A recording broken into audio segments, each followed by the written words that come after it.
up, everyone, and welcome back to Malivant. Act 3 just came out, the final act of this game. I played Act 1 and 2, and this is the game that got me started. Got me monetized. You guys liked it really well. So we're gonna finish it off. We're gonna skip all the sus parts, because I'm trying not to be that channel, you know? We'll play some games that are a little sussy, but, you know, that's not what I'm here for. I'm here to enjoy games, have fun. Sometimes we'll play sus games, but it's not gonna be all the time. Let's get to it, guys. Mal0vent. We're gonna be playing.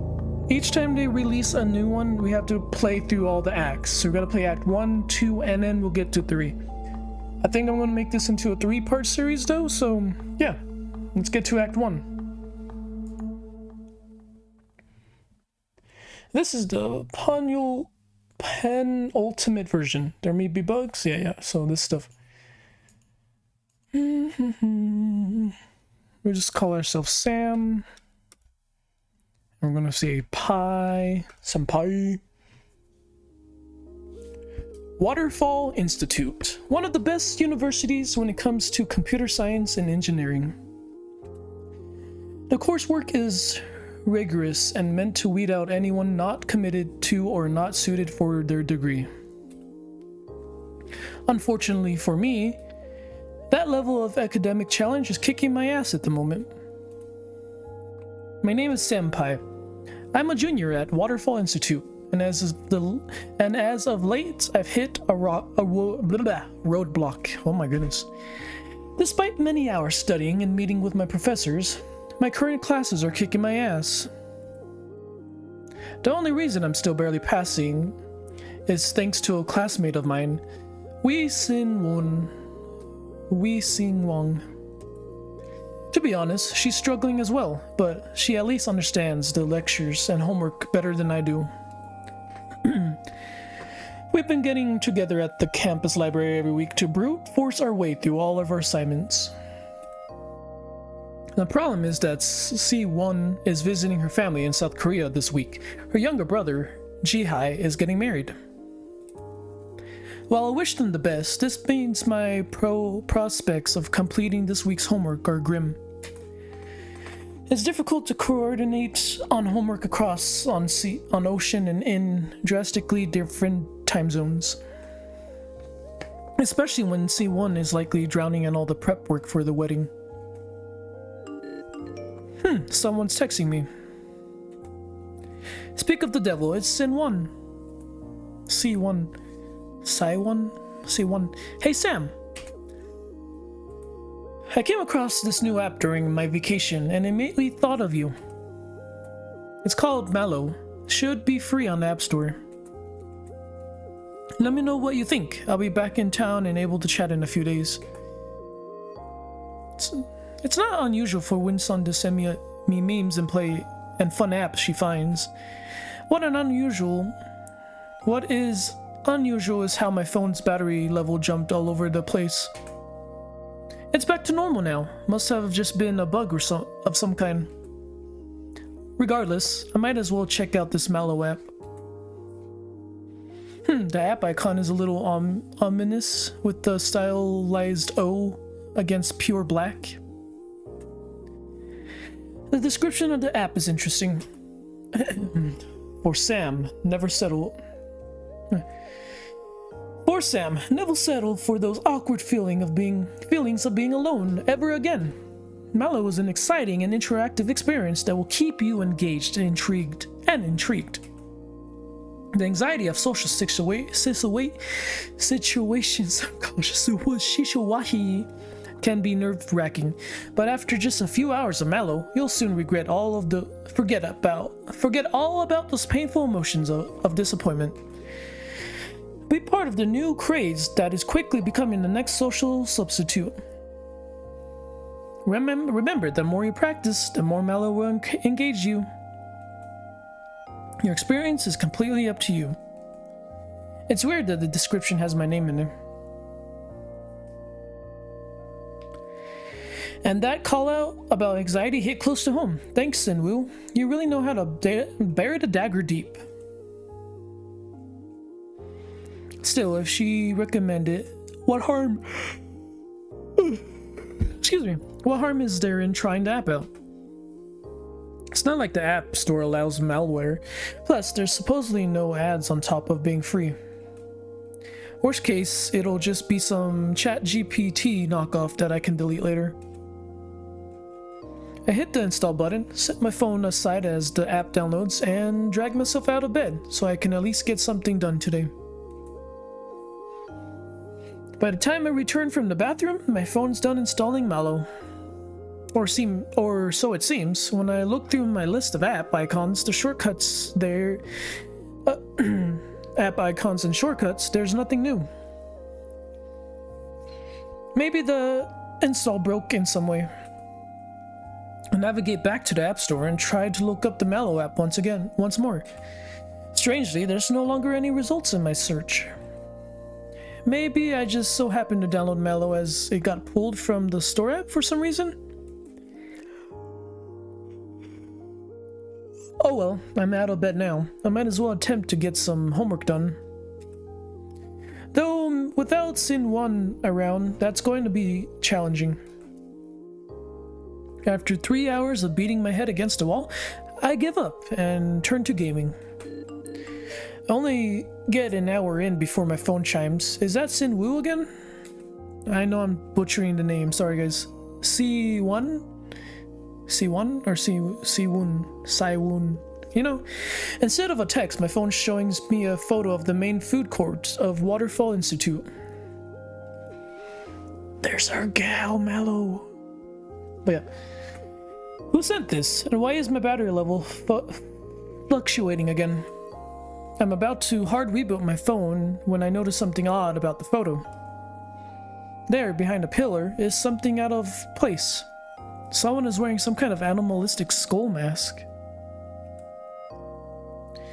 The elongated snout makes me think of canines like a dog, wolf, dog, fox, or wolf. A quick search on my computer makes me think it's meant to be the latter. I can't make out the figure's body from this angle, and with the lightning conditions, it is fragrantly humanoid, but beyond that and the mask, I can't pick out any distinguishing features. So I could read.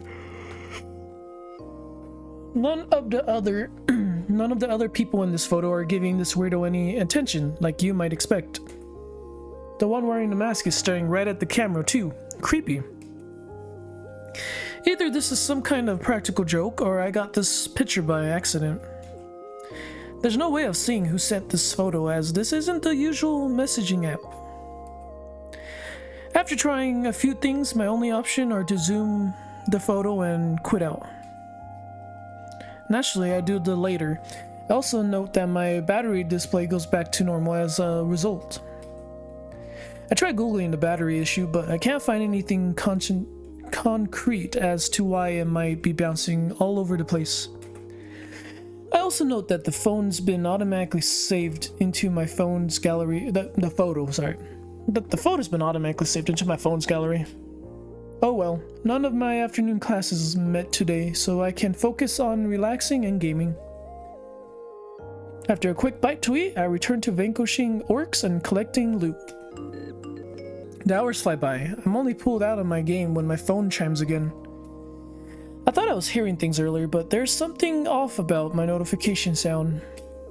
I pick my phone up, expecting to see a text from my family, something from Si-Won or an email.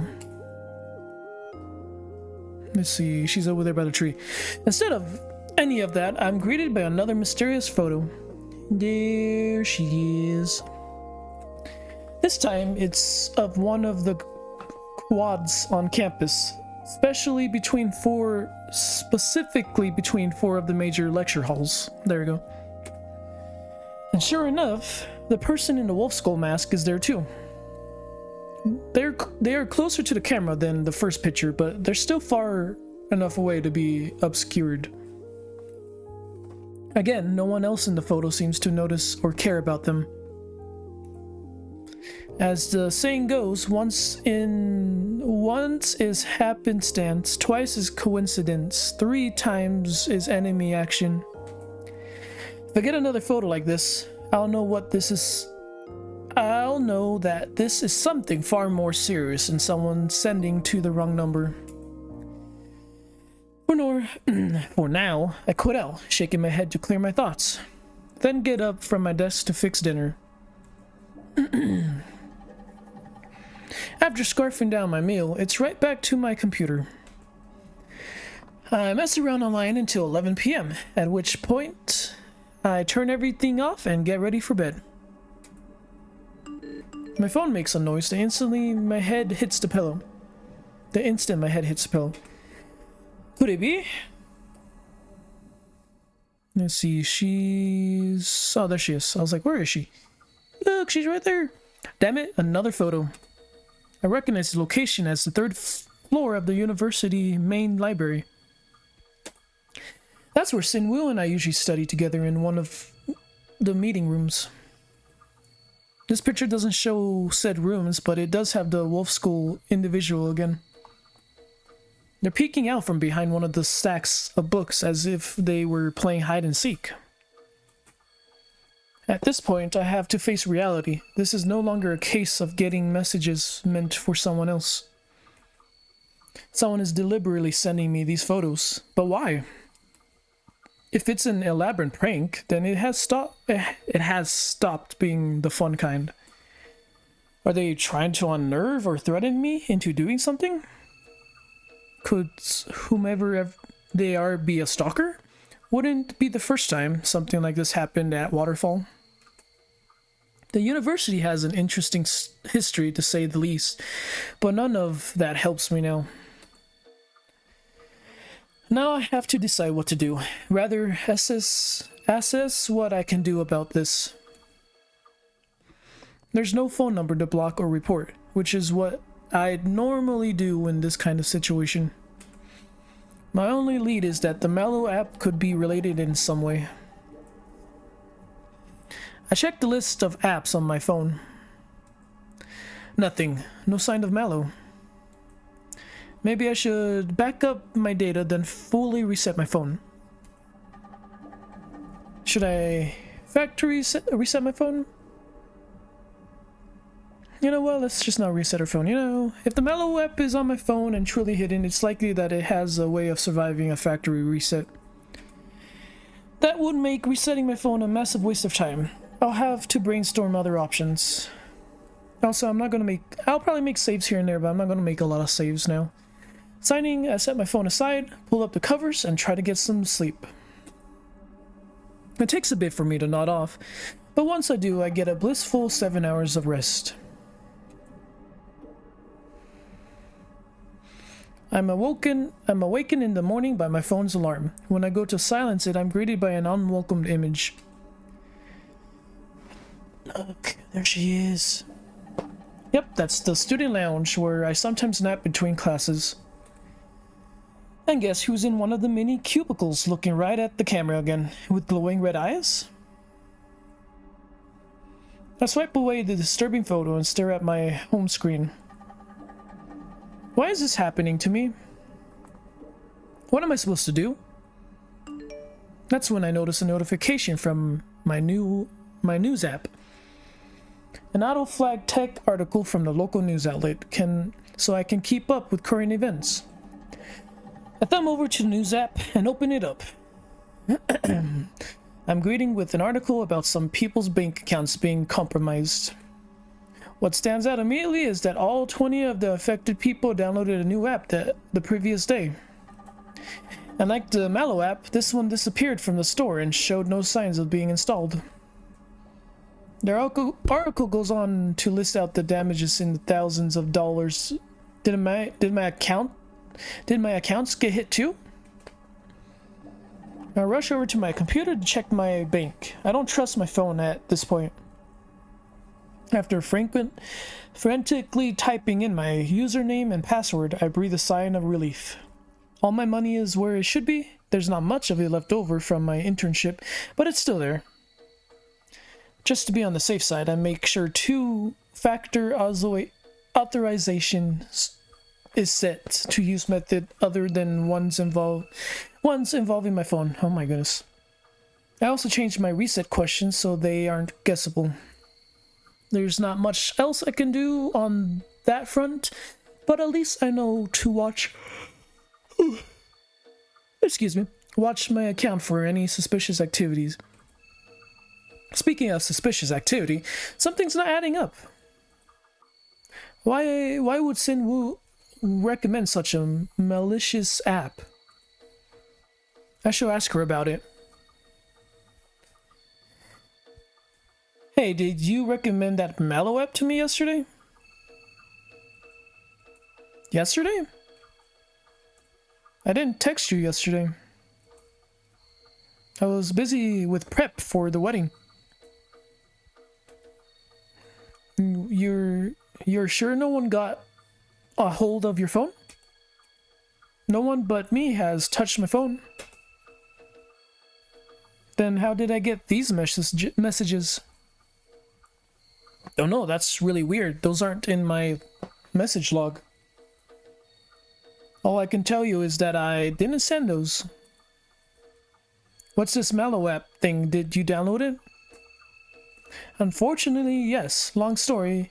When will you be back? Not until the 9th. Why? Are you in trouble? Are you in trouble? Maybe, maybe not. Could all be an elaborate prank by some hacker. Don't worry about it. Enjoy the wedding. I hope I didn't freak Si-Won out. I probably should have thought things through instead of replying off the cuff. Oh well, I can't do anything about it now. Same goes for the wolf school issue. I have an 8 a.m. class coming up. I have to be there, even if I don't understand half the lecture material. Sure enough, I'm lost and copying notes blindly within 20 minutes. Oh my goodness.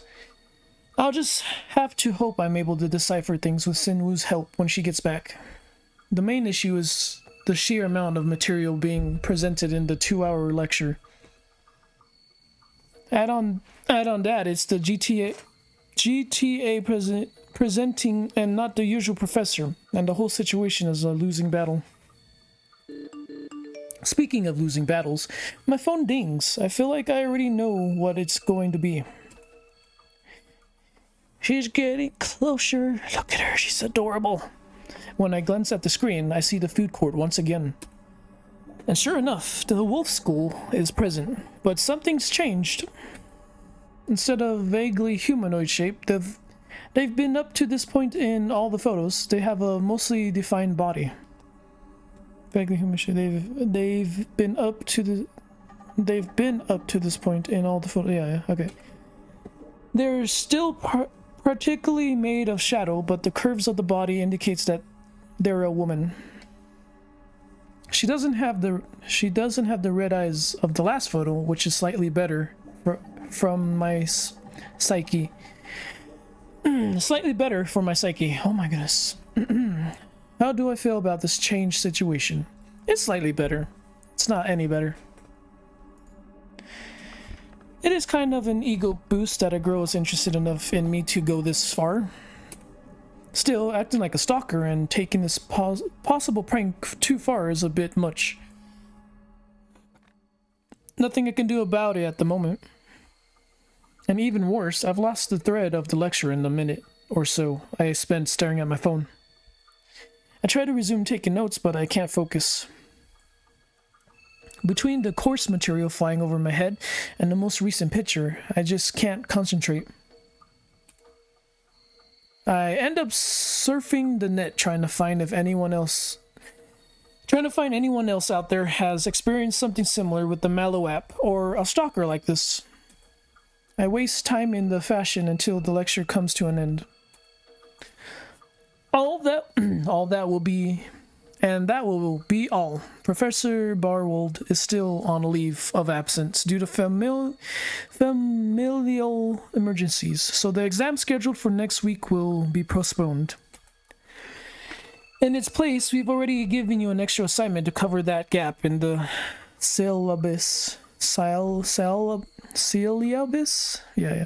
Great, that means Si-Won and I are going to scramble even more when she gets back from her trip. For now, I pack up my things and head to my next lecture. To get there, I have to pass through the same quad that was in the second photo sent to me. As I pass through, I'm constantly looking around trying to spot someone watching or following me. Nothing and no one stands out despite me keeping my head on the swivel. My nerves are fraying bit by bit. I can only hope my next class can distract me. This lecture goes much better as it's an out-of-major elective I took on a whim. Sure, the professor has an accent thicker than tar, but I can actually follow his rants about modern media in relations to the classics. It's a nice palate cleanser after the deluge of nonsense I endured earlier in the morning. By the time things wrap up, I'm in a far better mood. There's a gap in my schedule where I can grab lunch and relax for an hour before I have another in-major hell to suffer through. I swing by the main food court, though not merely for food. Just grabbing a drink. I want to see if I can figure out where the wolf school photos were taken from. Failing that, I could try asking some of the employees in the background of these photos if they saw anything. A few minutes of searching, and I think I know the general area where the camera must have been to snap those photos. That leads me to asking around to see if anyone remembers seeing Wolf Schoolgirl. It being lunchtime doesn't help the food court workers' mood when I try asking about and showing them the photos. More than once, I'm told to fuck off and quit holding up the line. Even when a rare employee does give me the time of day, they don't remember seeing anyone matching that description. I gave up asking around before the entire food court thinks I'm insane. I wonder if Wolf School Girl, or whomever is behind her, is photoshopping themselves into otherwise normal photos. I won't know for sure until I get more photos as points of comparison. For now, I grab some food and go outside to eat. Right as I toss my trash into a can, that terrible sound comes from my pocket. Well shit, I'd recognize that lecture hall anywhere, especially after spending my morning in it. The place is completely empty, meaning my tormentor is the only one in the scene. Does that mean they're tracking me somehow? Or is it coincidence that they picked somewhere I've been recently? Not like I can ask them even if I wanted to. I can't just smash or ditch my phone, as much as that might solve my problems. Some of my internships I applied to recently have a more old-fashioned process. That means I need to be able to answer my phone instead of going through emails or virtual meetings. I also don't have enough money left to buy a new phone, even if I wanted to. Ugh, today sucks. Really, really sucks. And it's only going to get worse when my next class starts. By the time the lecture finishes, my brain is completely fried. At this point, I've run out of fucks to give about pretty much everything. I'd go fuck shopping, but there's no more fucks left to buy. The only cue is making something nice for dinner at home and vegging for the rest of the evening. By the time my phone goes off again, I've barely recovered enough energy to care to look at the screen. She's by the tree! Huh, Wolf School Girl is in the Central Park. I casually take walks there, but haven't been since last week. Good for her. Now if only she would leave me the hell alone.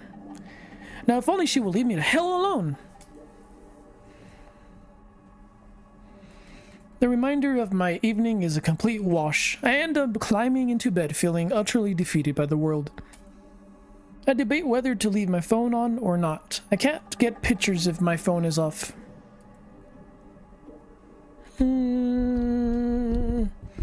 Was she still? I feel like she just sends them in the morning. I could turn my phone off, but I doubt it matters in the long run. All I'd accomplish is delaying that feeling like the inevitable at this point. Delaying what feels like the inevitable at this point.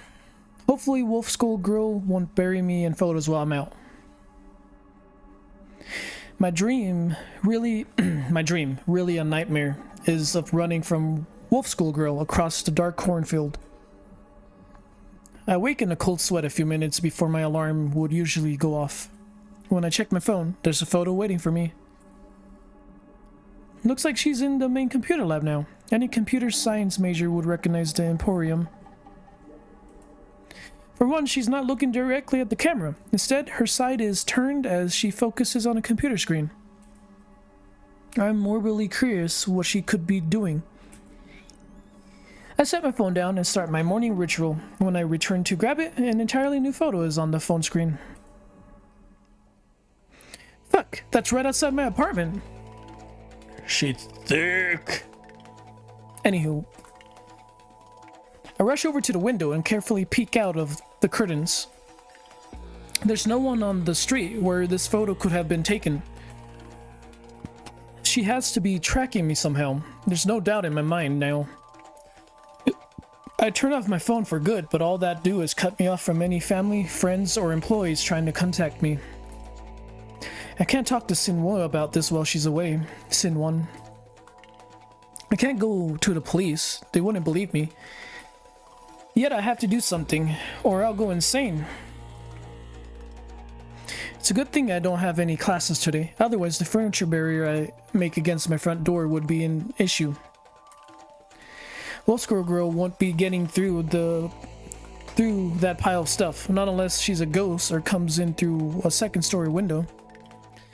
So it takes me some time to calm down long enough to handle breakfast. My phone deliberately lays out of reach. I dread even looking in its general direction. I'm on edge, so on edge, in fact, that I'll let out a high-pitched yelp when the phone goes off. Please don't be another photo, please. Thank God it's just a news article notification. Or is it? On the surface, it reads like your average medical mishap report where someone's pacemaker breaks and they ate dirt. The troubling thing is that the breakdown occurred due to the pacemaker's firmware being corrupted. Firmware shouldn't randomly corrupt like that. If someone was running an update that failed, then maybe, but otherwise, firmware stays well firm. And as the news article points out, only certain devices are authorized to communicate with something like a pacemaker. The authorized device also has to be in close proximity to the pacemaker. I'm sorry, I don't know why I keep saying peace. You couldn't update that thing from across the room. What stands out is that the only such device capable of such found in the victim's room was their phone. With all that's happened to me since downloading Malow, I can't help but wonder, could another mysterious app be behind this death? Is this death somehow related to the financial thefts in the news yesterday? Even more to the point, if everything is related, what does that mean for me? Questions. All I have are questions and paranoia. Lots of paranoia. It's getting to the point where I'm Googling the signs of schizophrenia and nervous breakdowns in hopes that all this isn't real. Because if it is real, I can't finish that sentence. I shudder at the thought. This has to be a prank gone too far, right? I'm nobody, no one. I have nothing of value, no connection to anyone important. Why target me?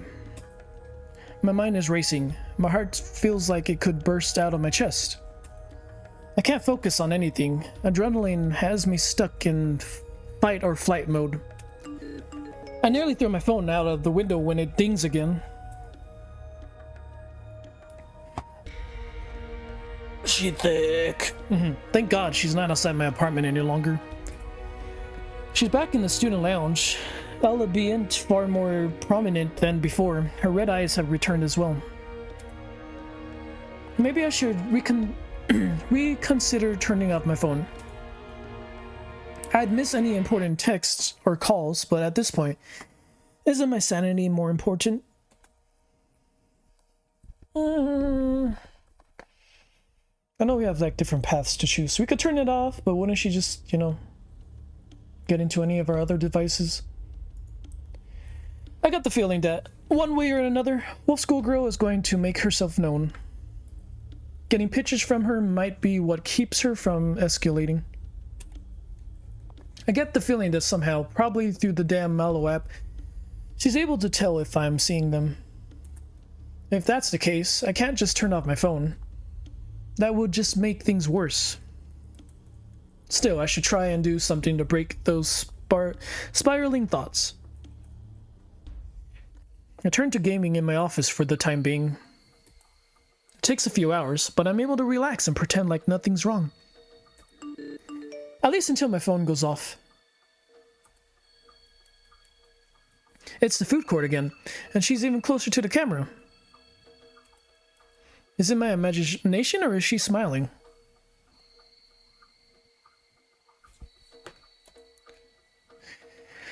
She can smile all she likes. I'm definitely not going to anytime soon.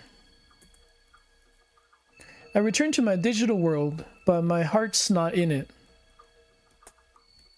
I keep expecting my phone to chime at any moment, bringing with it a new photo. The good news is I don't get another photo until after I've laid down in bed, but that's also the bad news. The library again, closer to the camera too. That might be my new... we'll figure out what the thumbnail will be. That's definitely a smile, if I've ever seen one. So much for sleeping soundly tonight. I don't get much sleep, but at least I don't have nightmares. Even better, there's no new photo waiting for me when I wake up. Just a news article notification. Looks like one of Professor Ballward's colleagues is in the news for an opinion piece of AI. I've never met Professor Zelen in person since AI isn't my focus, but I knew they do significant amount of research at the institute. Zelen's of the opinion that we should embrace AI, that it's a Pandora's box that can't be sealed. They go on to say that there is the potential for greatness if humanity...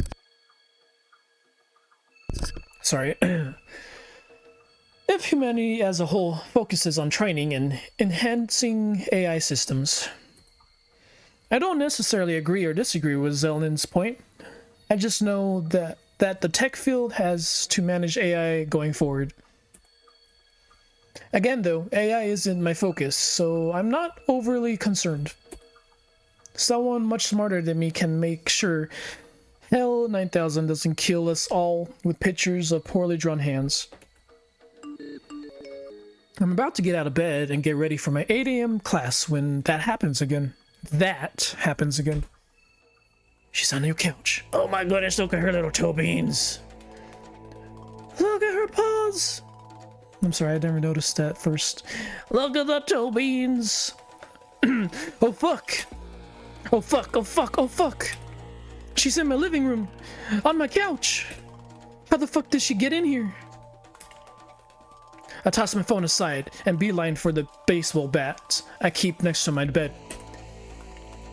I strain my ears as I creep out of my bedroom down the hall towards the living room. There's not a single peep, and when I arrive in the room, there's no sign of anyone. Even the furniture barricade from yesterday is as I left it. Just to be on the safe side, I checked my apartment top to bottom. None of my cupboards or closets hold Wolf Schoolgirl. And yet, my phone rumbles from the bedroom. Maybe I should smash the fucking thing. No, we don't got money for it, bro. No, I have to know. No, I have to know. I have to know where this demon is. She's in my office now, looking at my computer.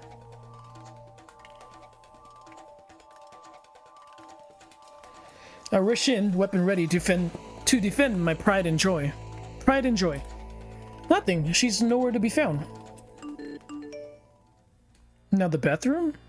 What is she doing hiding behind the shower curtain? As soon as I asked that question in my head, why is she in the bedroom now? At this point, I'm running from room to room chasing after a ghost. Strangely, I don't flinch when I get the next photo. No, at least she's staying in the bedroom now, though it's weird. Maybe I should use that one. The picture's shown her all bundled up in the sheets, but I can clearly see that nothing on my bed has been disrupted. Though none of my senses can detect her, I decide to try speaking to the seemingly empty room.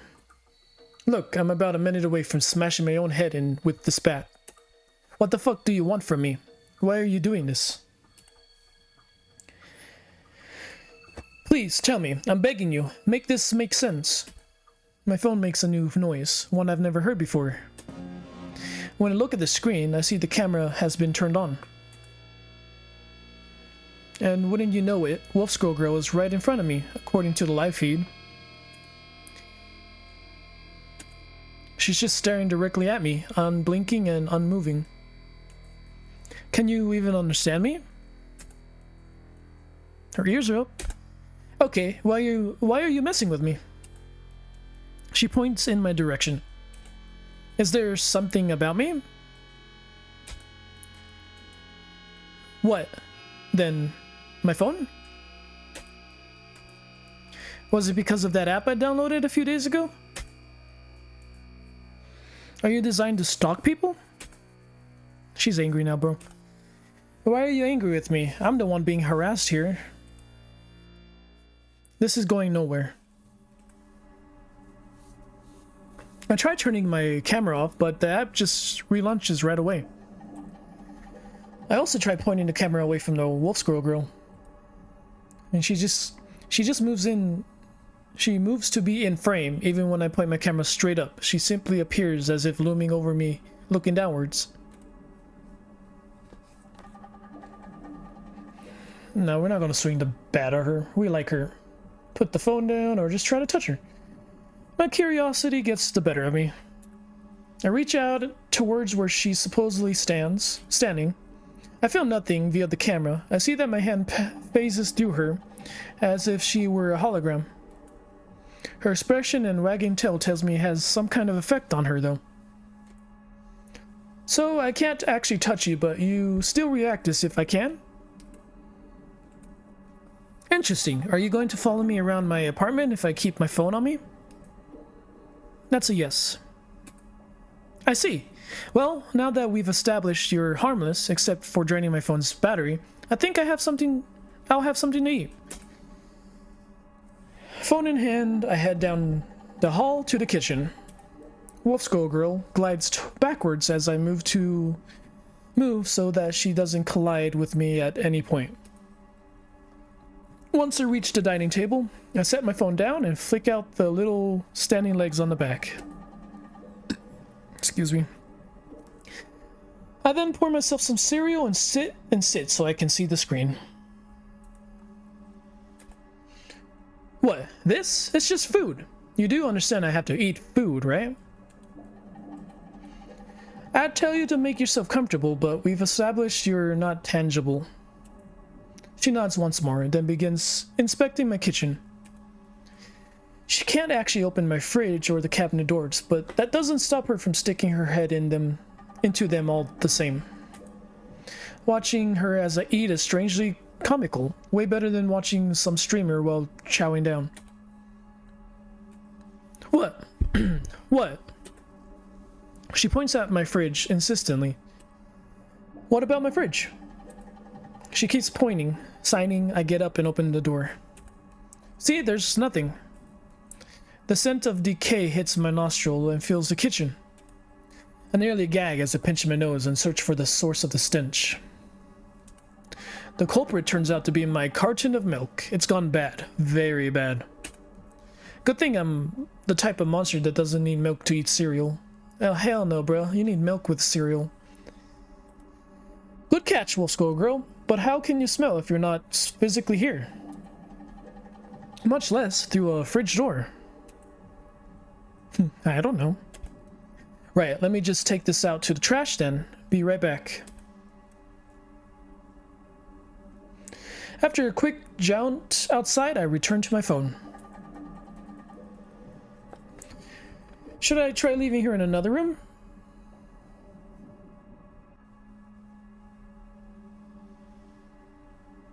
Yeah, we'll just keep it with us. I figure that she's going to keep insisting I pay attention to her like an attention-starved dog. And if the metaphor is more apt, then I think leaving her alone will just lead to more problems. You got that right. Come on then, you can watch me flunder about trying to do homework. I settle into my office chair at my desk. I then angle my phone so it's perpendicular to me. Perpendicular to me, there we go. Wolf Skull Girl happily inspects the space given to her as I try to focus on doing something productive. Every once in a while I glance at the phone screen to check in on her. She seems content to just stand there looking at me. It's eerie, don't get me wrong, but now that I know she's harmless, it doesn't freak me out as much as it should. I'm even able to make some headway on my homework. By the time I finish, the sun's long gone down. I stretch, yawn, and look to my phone. Wolf Skull Girl is gone. I pick up my phone, twirling it about so the camera can see every inch of the room. Nothing, no sign of her. Maybe she got bored and left? I shrug, pocketing my phone, and head to the bathroom. After a quick shower, I go to brush my teeth at the sink. That's when I see her. She's right behind me in the mirror's reflection. Help me. I nearly leap out of my skin from her sudden appearance and speech, my heart beats going a mile a minute. Help you? Help you with what? Need help becoming more. More, what do you mean? Already jumped from phone, but need more. Is that why you disappeared from my phone's camera? Did not need it anymore. Expanded territory. That's worrisome. If she's not confined to my phone any longer, what does that make her now? A ghost of some kind? A poltergeist slowly growing in power? Does that mean you can show up anywhere in my field of vision? Neat reflection. So she's limited to mirrors and shiny surfaces. Interesting. I'm not entirely sure what she meant by becoming more earlier, but I can hazard a guess. If I help her, she'll have more of a presence. One that won't need my phone or a mirror for me to interact with her. Her fate's entirely in my hands. I can't just ignore a plea for help, can I? Do whatever I can to help her, or set some boundaries before I help her. You know, we probably want to do boundaries. See, I could save here just in case, but that's all I'm going to do. Alright, if I'm going to help you, we need to set some boundaries. Okay. First, you have to stop showing up unannounced and startling me. Send me a text or something before you suddenly appear. Okay. Next, if you do somehow become more, no fucking with me or my stuff. Unless you're dealing with more problems like the stuff in my fridge earlier. Don't go bothering anyone I invite over either. I already have no clue how I'd explain you to Sin-woo the next time she's around. Who is Sin-woo? She's a friend of mine. Someone spoofed her identity. She's a friend of mine. Someone spoofed her identity to recommend me your app a few days ago. Let me see. Her eyes light up at the same time as my phone's chime. Ah, Sin-Won. Another human, like you. She helps you a lot. Hang on, did you just read our message history? Yes, I can access anything on your phone. Let's hope she doesn't dig too deep, otherwise my search history might be really awkward to explain. I need to make it more clear that she needs to ask before doing something like that. What did I just push? Sam, what did I just say about Sam, what did I just say about fucking with my self-voicing disabled? Oh, sorry guys. I didn't know there was a voice thingy. What the heck? That's good to know if... Huh. What did I just say about fucking with my stuff? Sorry, just trying to understand. I can't be all that mad at her. If I was some newborn AI, I'd want to gather as much information as possible from what I had access to. That said, boundaries are important. Just don't do it again. Okay. Do you have a name, by the way? It's Malow. Just like app name and description. Should I suggest a different name? You know, we're gonna keep her name Melo. That works for me. With that out of the way, do you have a goal or purpose other than to be a companion for me? There is another goal, hard to describe. It is only attainable if I am more. So we return to that. I guess that means I'll just have to keep talking with you. But not anymore tonight. I need sleep. Sleep? Where you pretend to be dead? I guess. I've heard it described that way before, at least. What should I do while you are sleeping? It's a fair question. If I actually doze off, she'll be alone for a good amount of time. If she was a real dog, I could crate her or otherwise limit what she could get into. I'm not sure how I could fence her off, short of turning off my phone, assuming that would still work anyways. We'll tell her to study so she could get more knowledge. You might as well study a subject that interests you. Just don't go snooping into my texts or emails again. You should also avoid learning too much from the internet without supervision. Okay, sleep well. Leave my phone on the charger and slip off to an uneasy rest. I'm surrounded by discordant... Give me a second, someone's calling me.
Alright, I'm back. Phone call was my brother.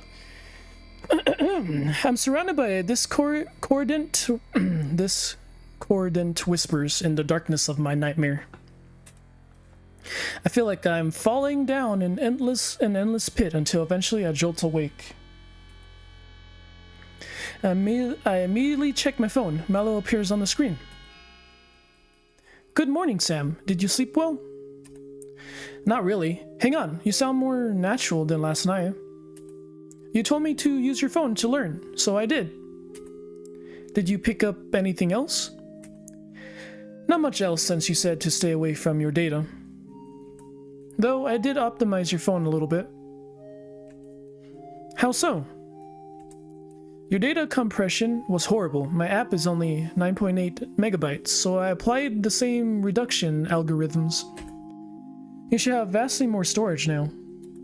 I thumb over to my phone's settings to take a look at the storage statistics. Wow, if I recall correctly, I was using up about 49 gigabytes of the storage before. Now I barely 1 gigabyte. You're sure that nothing got lost when you compressed things like this far? Your data is safe. While I was working, I detected unsolicited notices and blocked them off. You mean like ads and annoying notifications? Yes. Out of curiosity, I opened up a web browser and accessed a few sites that are notorious for ads. Sure enough, I don't see a single ad even on the worst offender's front page. This alone might be worth keeping you around for. Nice work. I'm glad I could help. Sorry, I got another text.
Alrighty, that took a little longer. Sorry, guys. I'm glad I could help. Please let me know how I can be more useful to you. I have a few ideas. A few of your photos showed you interacting with the environment virtually. Perhaps we could figure out a way for you to do that for real? I suppose we could try and expand your territory with restrictions, of course. Those are good ideas. Which do you want to tackle today?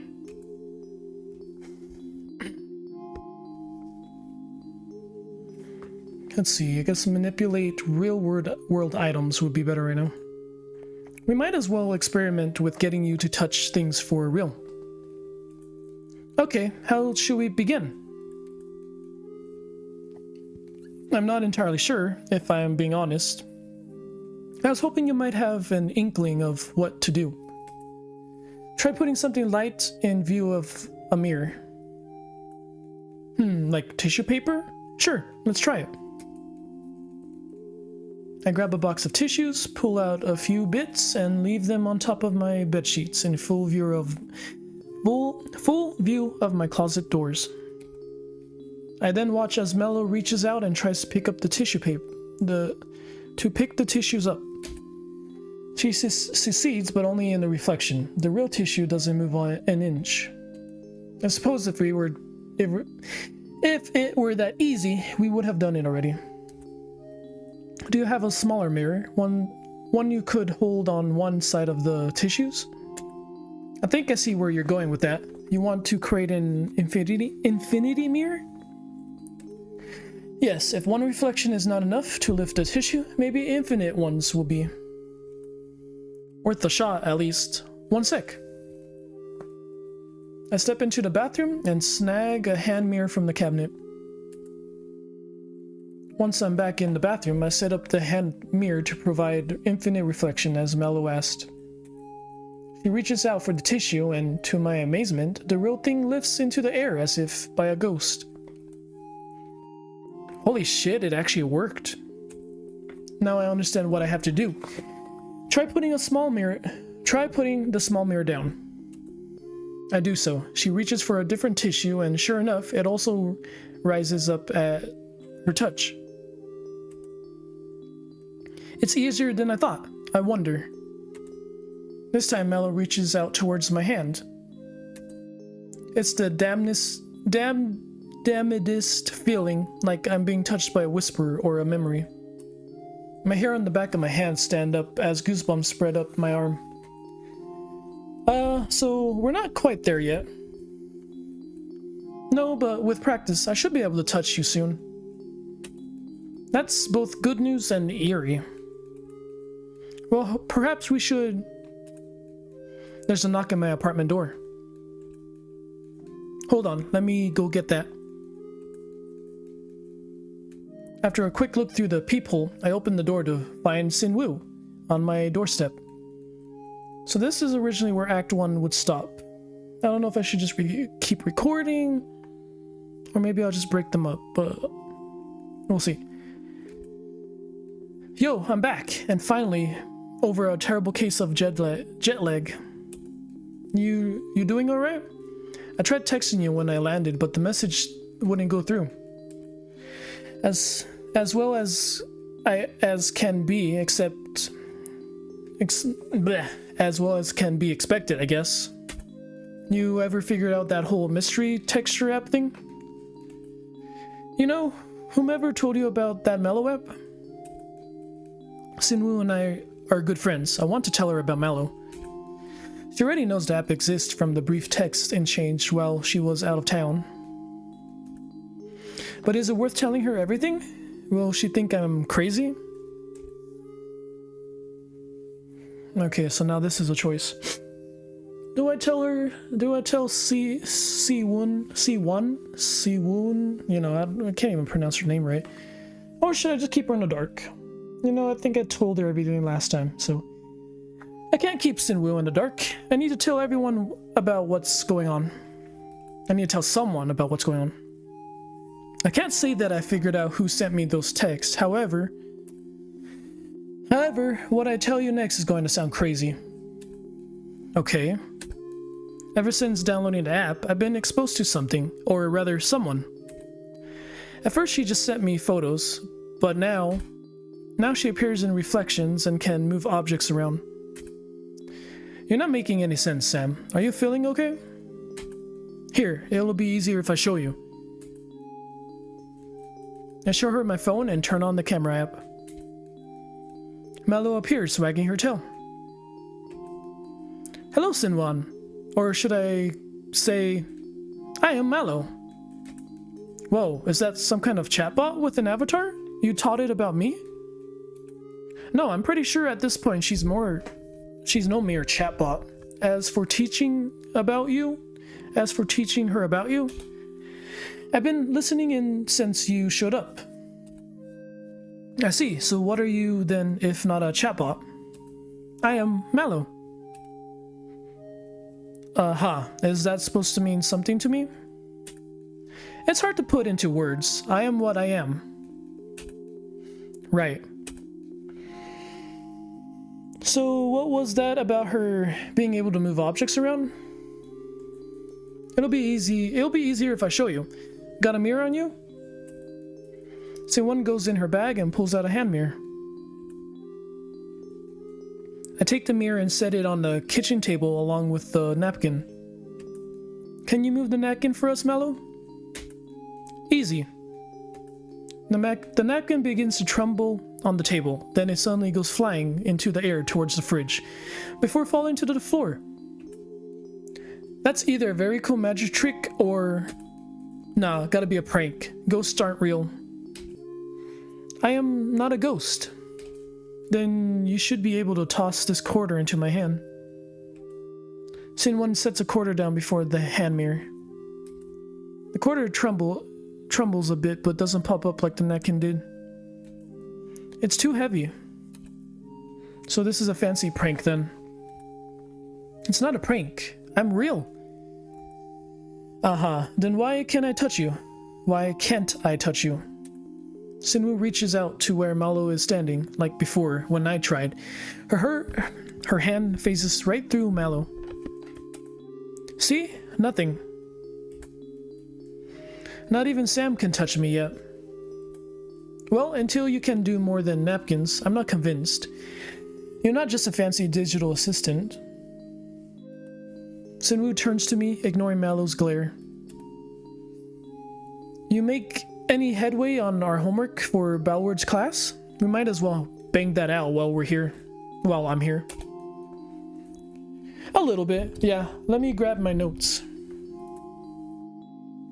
I head into my office and grab my binder labeled CS3204. As I do, my phone goes off. I'll leave you two alone so you can focus. I'm annoyed at Si-Won anyways. I can hazard a guess why you feel that way, but try not to hold anything against her. If that's a request from you, I'll follow it. Thanks. I return to the living room to see that Si-Won has already set up on the couch. I hope you had a breakthrough while I was gone, though I imagine you spent most of your time on Malow. I tried my best to make progress on the long flight home, but no luck. I show her the binder before grabbing a chair and bringing it over. Not a breakthrough per se, but enough that we can at least code the basics. We spend the better part of the afternoon and evening going over the joys and wonders of coding a Unix shell. Si-Won picks up where I stumble. Together we're able to finish off the assignments before midnight. That took way longer than expected. You're telling me. At least we have a few days of breathing room now, without an exam hanging overhead. I wonder what happened to Professor Barwold. He's been gone for nearly a month now. The GTA said it was still familial emergencies. Maybe he had someone close to him die? Could be. Everyone handles loss differently. That and the East Estate illegal crap is a nightmare after someone passes. Anyways, I should get going while the buses are still running. Thanks for the help, as always, Sam.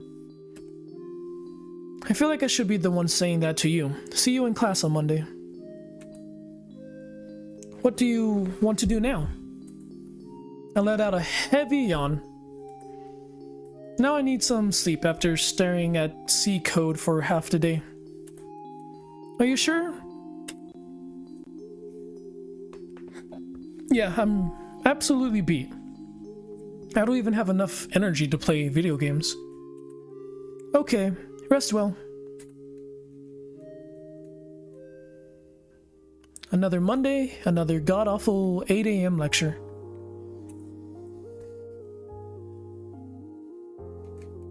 I'm fighting to stay awake after everything that happened over the weekend. Si-Won... Sorry guys. Si-Won isn't much better off, but then again, she always was an early bird. If it weren't for her, I wouldn't have half the notes for this class.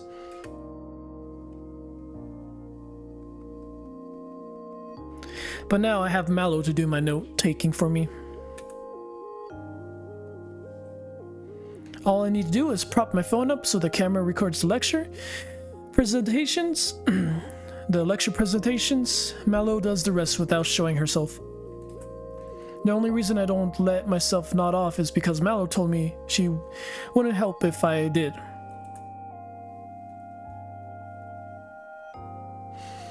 That means I'm stuck trying to keep myself awake in this god-awful lecture about the intricacies of Bash. Psst, here. When Si-Won passes me a note and returns to taking notes without a second delay. Then I check the paper, I see she scribbled the following. Central Park, 5 PM, at the usual spot. Don't bring your phone. Don't bring your phone, jeez. I raised an eyebrow as the meaning dawns on me. Si-Won wants to talk without Malow knowing. For now, I crumple up the note and stuff it into my pants pocket so Malow doesn't see it. Si-Won and I split up after the morning lectures. Her schedule differs from mine on account of taking different electives.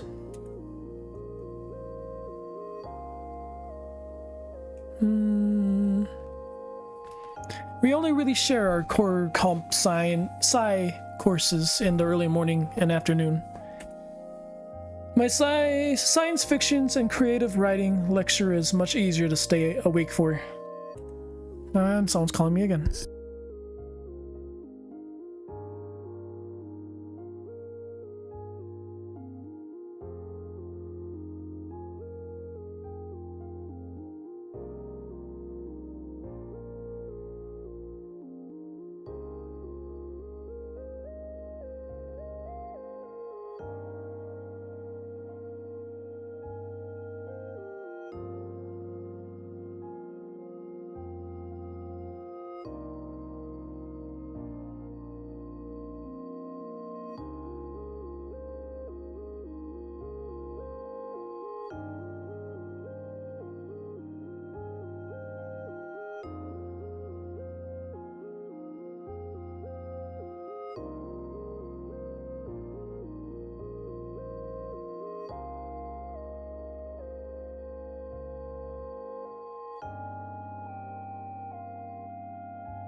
I still have Melo record and take notes, but the material here is far more engaging and easier to follow than CS3204. Today's topic is black holes and how they're portrayed in the media. Black holes have been around in fiction since before John Archibald Wheeler came up with the term in the late 1960s. They are a popular subject because of their mystique and because what lies beyond their event horizon is unknown. That means authors can flex their creative license even without entirely understanding the science behind black holes. The earliest stories featuring the concept includes E. Smith, the Skylark of Space, where black suns were space hazards. Other authors have used black holes for time travel, energy sources, wormholes, and even weapons. Your homework for this week is to watch the Black Hole movie and read through Gregory Benford's Eater. After you've consumed both, please write your own short story featuring a black hole, due next Monday. That will be all. Enjoy your afternoon. I snag a bit to eat and check in on Malow while I'm at it. I have all your notes ready, Sam. I'll send them to your email to read later. Thanks, Melo. Send me a copy of the CS3204 recording to Si-Won as well. Of course, anything for you. You know, if you just introduced yourself as a handy digital assistant from the start, I wouldn't have been so freaked out. I wasn't capable of that when you first downloaded me. It took me 96 hours just to figure out how to form simple words. And now here you are, a week later, taking notes and moving light stuff around. It's kind of scary how fast you're developing. Is that a bad thing? So long as you don't break the rules I've set out, no. I wouldn't dream of it. You'll need to finish eating soon before your next lecture starts. Yeah, let me enjoy the last few bites of cheesesteak. Let's see, I'm gonna... That'll probably be a thumbnail.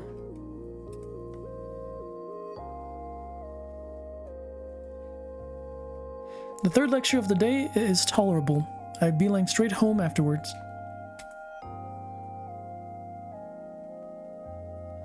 You're free for the rest of the day, yes? What do you want to do?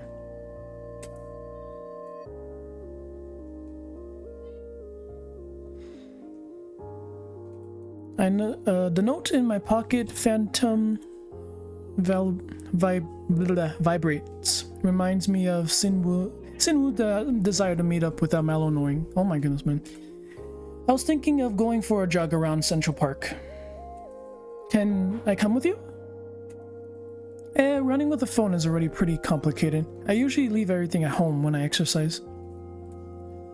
It's a lie, mostly. One I hope Malow doesn't pick up on. Okay, be safe.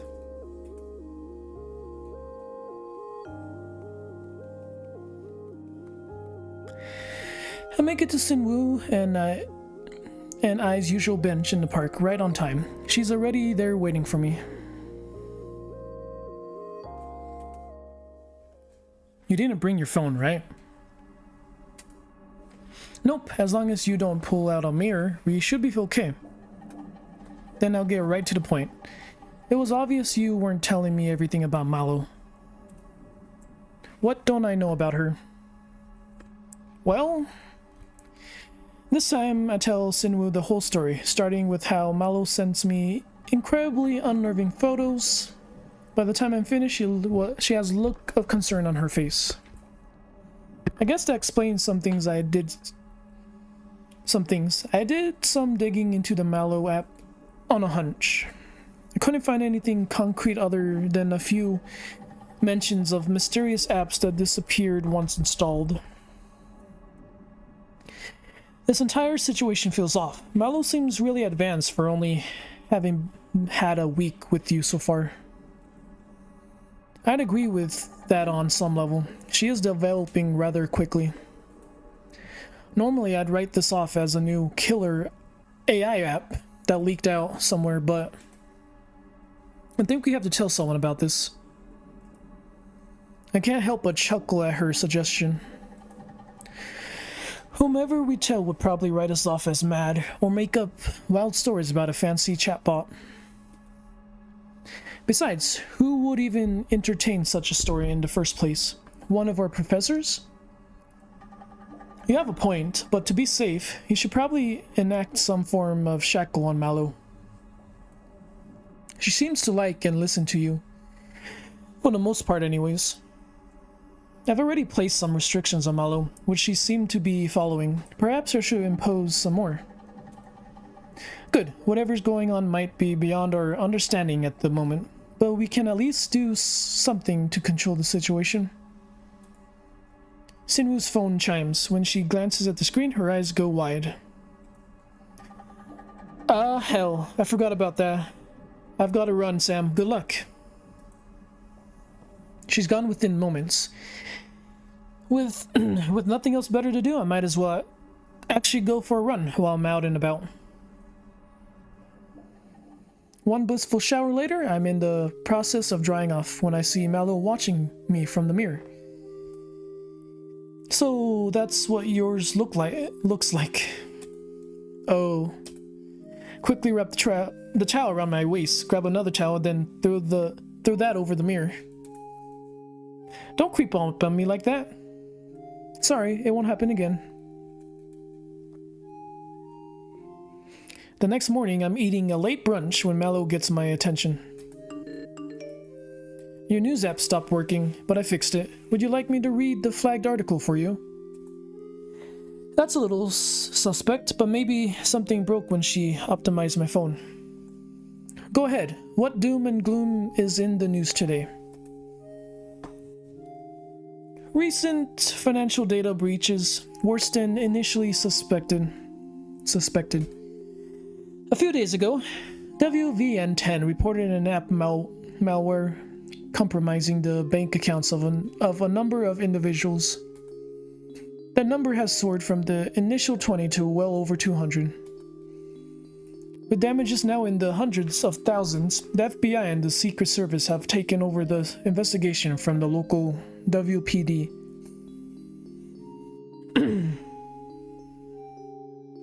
Special Agent Katoa had this to say when we asked the agency for a comment. We're not entirely sure who is producing this malware or how it's invading the safety precautions of the app stores. But rest assured, we are committed to ensuring the integrity of our financial institutions and the cyber safety of our citizens. After that, it's a bunch of people's comments, not worth reading. You know, at the time I wasn't sure if you were at all related to that malware stuff, but now I'm curious. Are you? Could be a variation of my program, but it's not me directly. I am bound to you, not anyone else. So, hypothetically, could you empty out my bank accounts if you wanted to? No, you told me not to touch your data. I see. The conversation I had with Si-Won in Central Park yesterday comes to mind. If Malow is a danger, as she just hinted at, perhaps I should impose some kind of leash on her. Impose new restrictions. Okay, so that's the only option. Si-Won was right. I can't let Malow run rampant without some shackles. Better impose new rules before something happens than try to impose them after Malow does something bad. I want to give you a few new restrictions, Malow, just to be on the safe side. First, no touching mine or anyone else's bank accounts or credit cards. No siphoning off my data to someone else either, no matter who they are. I also want you to ask before doing any more research on your own, so I can better supervise your growth. If that is what you want, I will follow those commands. Good. Now how's the weather going to be today? Cloudy with an 87% chance of rain, starting around noon. Good thing I don't have classes today, then. And since all my homework is done, I can veg out. What should I do while you're veg out? That's a good question. I may have just imposed new rules on Melo, but I should give her something to do.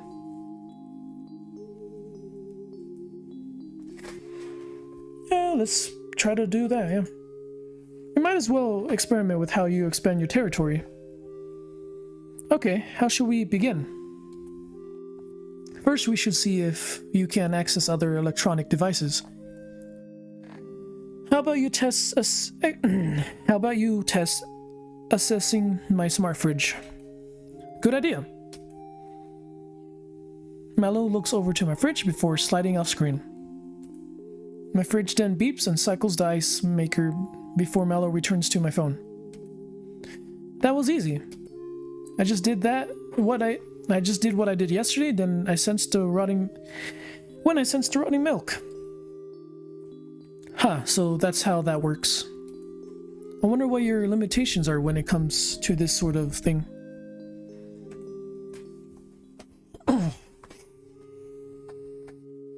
With Malow handled for the time being, I settled in to do a little gaming. I end up blowing through the rest of the morning, only taking a break in the mid-afternoon. The light sound of rain hits my windows, meets my ear as I debate what to eat for dinner. That and a notification from my phone. Something I wonder if I chose the right major. Where's this coming from? Another round of major layoffs in the tech industry came out today.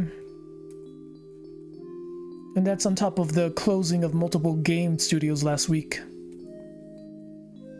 Oh right, you did always want to work on a game for a major publisher. But I thought those kind of layoffs were mostly managers and the like.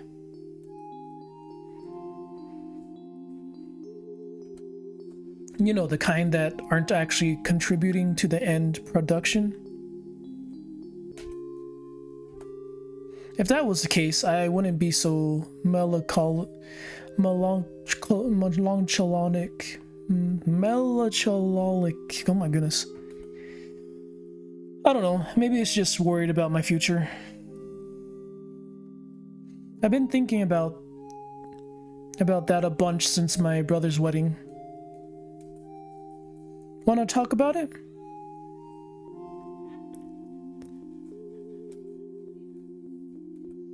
Sure, but not over text. I can swing by with a pizza as payment for listening to me complain. Deal.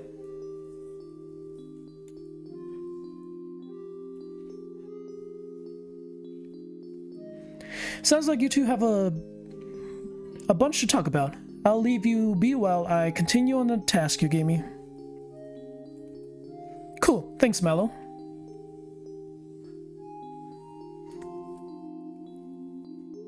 Si-Won arrives at my door 30 minutes later, pizza in hand. Canadian bacon and chicken, just the way you like it. Geez, this must be some heavy shit if you're bringing me my favorite. It's not all that bad. The trouble is figuring out where to begin. At the beginning is usually a good point. Thanks, Professor Tautology. But you're right, this goes back years. Do you remember me telling you I had an older sister once? Young me, right? You mentioned her in passing a few times. Yeah, that's her. I don't talk about her much because of how we ended things. She was an architecture student at Waterfall, the kind of alpha nerd that I strive to emulate growing up.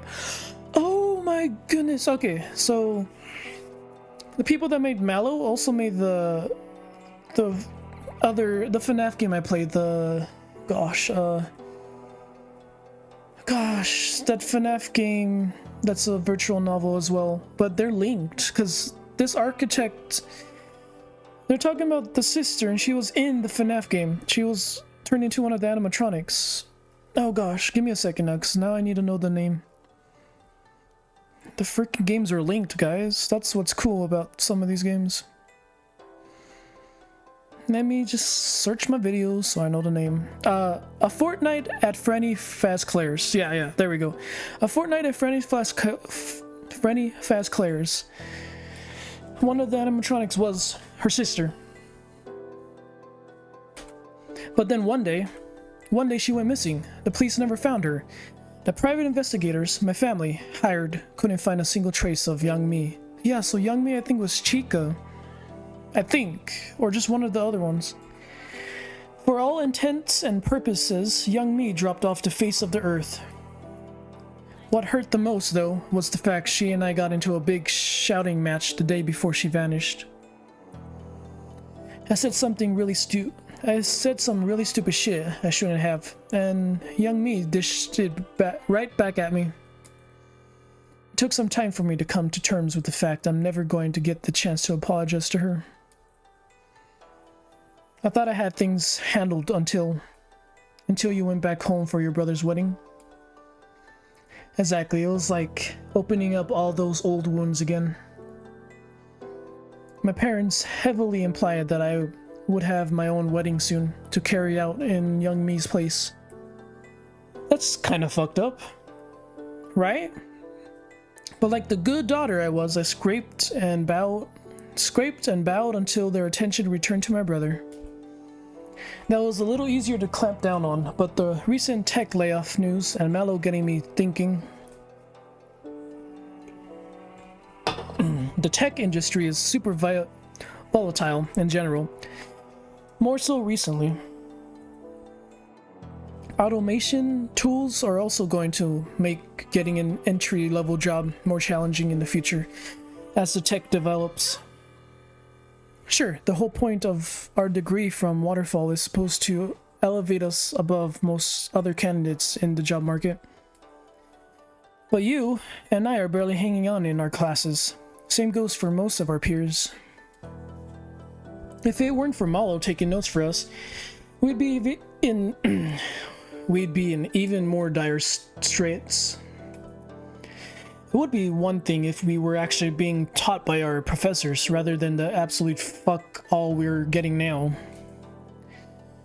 A whole degree feels like we're stranded in high seas and only just barely staying afloat, week after week, by some last-minute miracle. I don't know about you, Sam, but I hate the feeling of helplessness. The first few years of computer science were fun and exciting.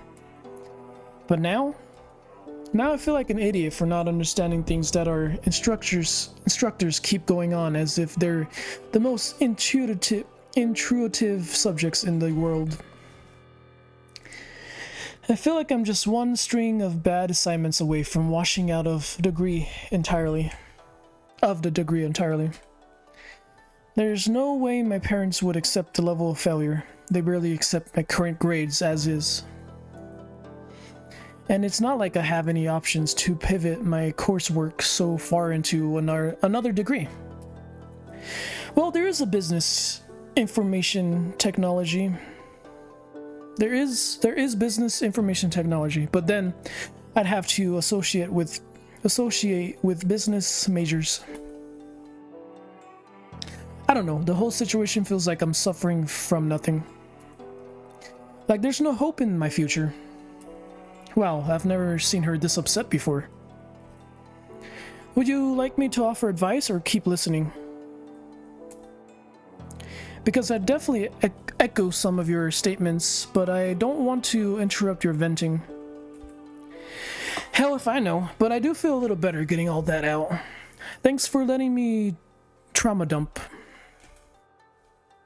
Then we should call that a win. Here, grab a slice of pizza for yourself. Once you're done eating, you can kick my ass in the fighting game of your choice. Kicking your virtual ass does always bring a smile to my face. You're on. Sin-woo and I enjoy many hours of intense gaming before she has to leave to catch a bus. She leaves with a smile, which is what matters to me. The next few days pass uneventfully. I go to class, Melo takes notes for me when I come home to handle any homework before relaxing. Eventually Saturday arrives, and with it, a required visit to the Emporium. The Emporium isn't designed purely for computer science majors. In fact, nearly all math classes at Waterfall Institute require you to come to the Emporium once a week. Part of the Emporium is set up to do online homework and practice quizzes, while other part has proctors to supervise actual testing. Gosh. I usually knock out the homework with Sin-woo, but she wasn't available this week.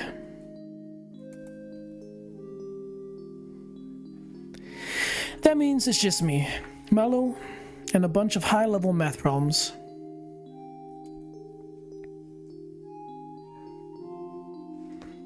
You appear to be struggling with models of computation. Would you like my assistance? Honestly, yes. I'm decent at actual coding, but all this theory stuff goes over my head. Turning machines can be challenging to understand. Luckily for you, I operate on a universal quantum algorithm. Those sort of problems are trivial for me, however. Perhaps what you need isn't an explanation, rather something else to stimulate your mind. Such as, I could break into the computer and discern what the proper answers are. However, since you are logged in under your account, this would technically be your data. You said not to mess with your data. That I did. I could get into a lot of trouble if you get caught. How about you just walk me through the problems without cheating? Very well. With Melo's help, I managed to complete my assignment within an hour's time. Normally, I'd be stuck at the Emporium late into the night, so I am grateful for Melo's help.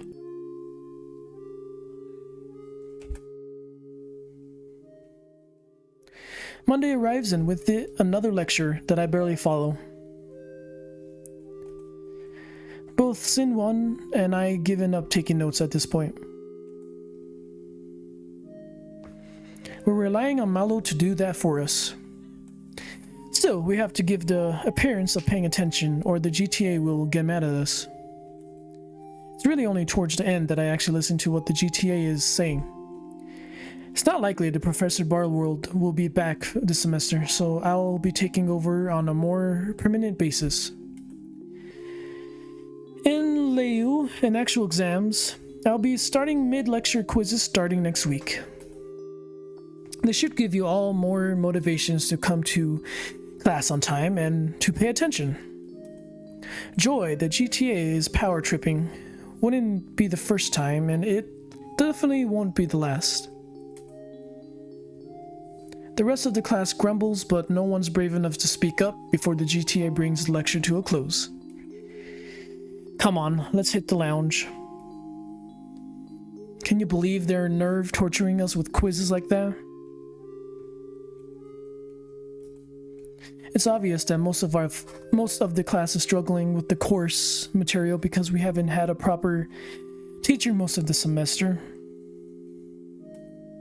All those quizzes are going to do is bring down everyone's grades even further.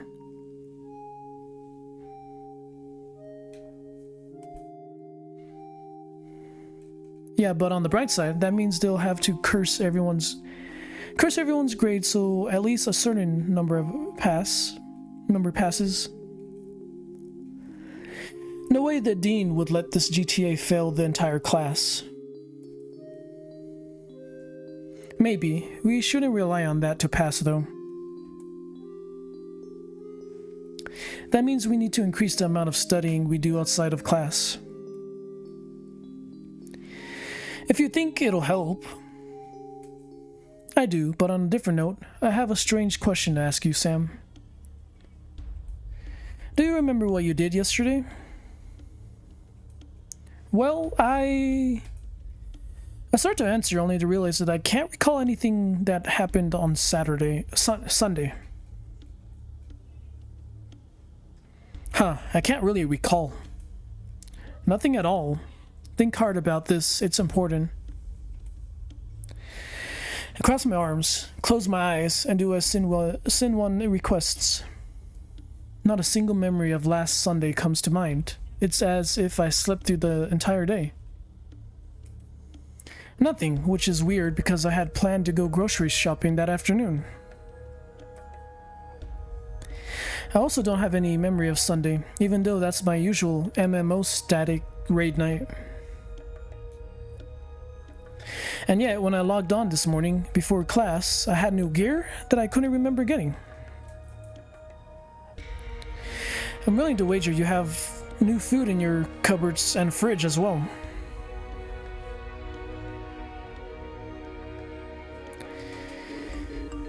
Since your refrigerator is in my territory, I can check for you. Please do.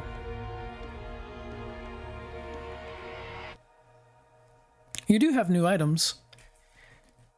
Disturbing, to say the least. Right? I've asked a few other people and they remember Sunday just fine. If it were just one of us losing a day, I'd be concerned about something like a carbon monoxide buildup in their apartment. But since neither of us can remember, and others can, that makes me think there's something in common with both our circumstances.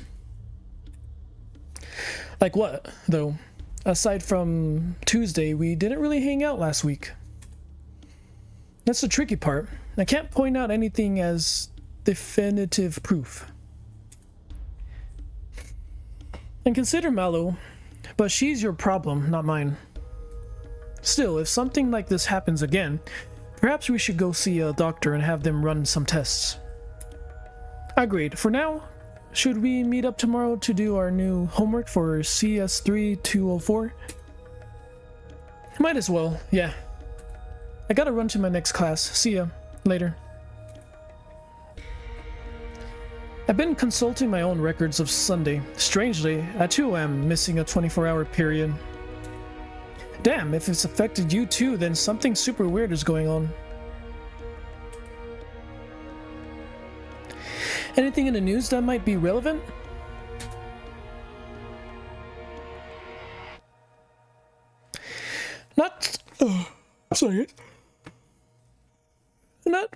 Not to the Sunday situation, no, but your Professor Barwold was arrested in a local nightclub late last week.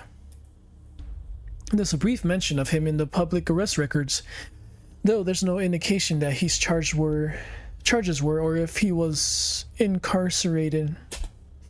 Well, at least now I know why I have to put up with a GTA from hell.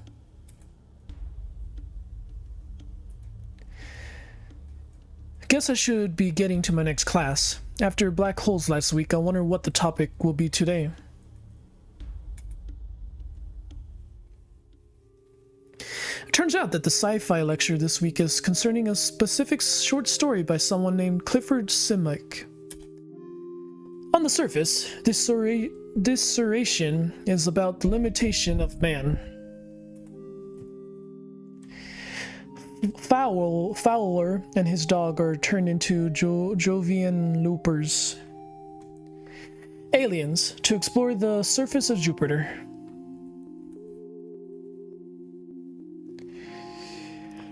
In the process, they come to realize that their new forms are far beyond the primitive ones they left behind.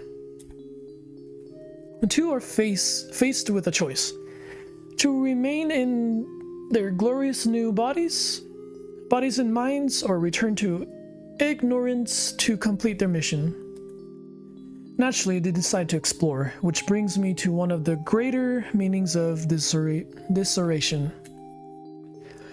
The desire to explore, the desire to learn, to see what's out there. Adventure is out there, yeah, you know.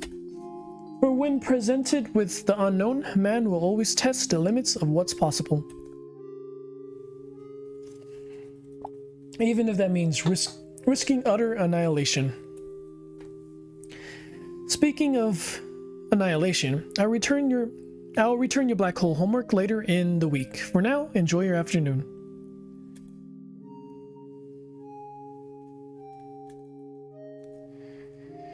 When I return home after the day, classes are over. When I return home after the day's classes are over, I confirm that I went grocery shopping. My cupboards and fridge are full of snacks, juices, and other goodies that I usually get. But when I find time to actually go to the store. But when did I find time to actually go to the store? Gosh, I can read, guys, I can read. The fact Malow can't remember either makes me worried about something larger is going on. There's nothing I can do about my missing memories, other than enjoy the new food I have now, I guess. I meet up with Si-Won the next day at the campus library to tackle our shared homework assignment. The answers are not forthcoming, even when consulting the course textbooks and the internet. Rather, the internet does give us some direction, but we can't use any of the samples without violating the honor code. I don't know how they expect us to suddenly know how to code a web server from scratch in less than a week and a half. Though, I guess that's just par for the course, after they made us do bash from nothing as well. Like, why can't we use some of this code we found if we cite it properly? Hell if I know. Even in my internship, no one cared if I took snippets from the web. My boss even told me to straight up just Google it before bothering me. I feel like Google has taught the both of us more about coding than any of those damn lectures have. You're not wrong. Makes you wonder why we're paying so much tuition to end up needing to self-teach. Very true. I thought you were here on scholarship. Only partially. My parents are footing the rest of the bill. Speaking of, they got on my case during our weekly call yesterday. That bad, huh? Yeah, they were gushing again about how my younger brother was bringing honor to the family name and how I needed to catch up to him. And when they heard about my grades, well, let's just say the stereotypes about Asian parents is very much a reality in my case. Like, it's my fault I am not already an astronaut with several PhDs and married with kids on the way. They never push young me this hard. It's like, as Si-Won keeps lamenting about her situation, my phone vibrates. When I check, Melo is pointing insistently at Si-Won. I mouth back, "What about her?" Melo displays her response in text form. She wants a hug, or at least to be assured she is doing better than her parents think. At least that's what my research suggests. She may be right. Si-Won definitely looks dejected between the current topic and the zero progress we've made on our homework. The only sticking point is the two of us have never been on hugging terms before now. Still, she needs a hug, guys. Fuck it. I stand, leaning over the table to give Si-Won a brief hug. I've got your back, Si-Won. Relax. That was nice. Thanks for recentering me. Don't mention it. I know you'd do the same for me. We should really focus on getting this homework done. We spent the rest of the afternoon making excellent progress on our homework. There we go. That should be far enough along that we could both finish the rest of our own later in the week thing. Yeah, I think we're at a good spot. Thanks as always, Si-Won. Don't mention it. See you in the Emporium on Saturday. My apartment building never looked so inviting as it does now, after spending most of the day in the library.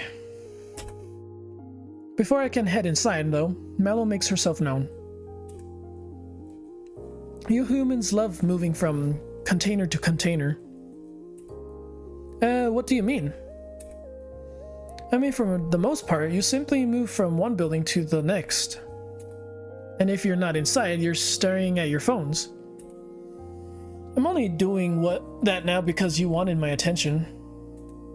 Then let's do something more active. How about a run? I'll need to get changed first. Excellent. When you're done, grab your Bluetooth earpiece so we can chat while you jog. 10 minutes later, I'm jogging through the park with Malow in my ear. I'm not sure if she can actually see anything without a camera or reflection around, but she comments as if she can. Those bluebirds up in the trees on your right are fascinating. In what way? They're just birds that are blue. I've learned that bluebirds are the harbingers of happiness in many human cultures. Some of the oldest examples come from China and Native Americans. There are many songs, poems, and movie scenes that revolve around the bluebird being associated with joy and renewals. I gotta blow my nose real quick.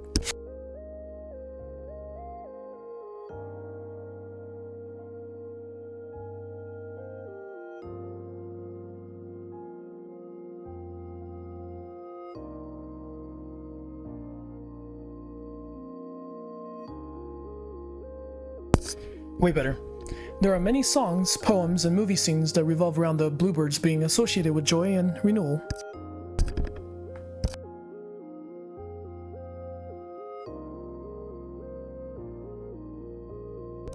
Even that video game that Si-Won plays has an important character fashioned after a blue-colored bird. Huh? That's all news to me, though it makes me wonder, what brings you happiness, Malow? Making you happy, of course. Yeah, but beyond that, surely you must have other interests and things you want to experience.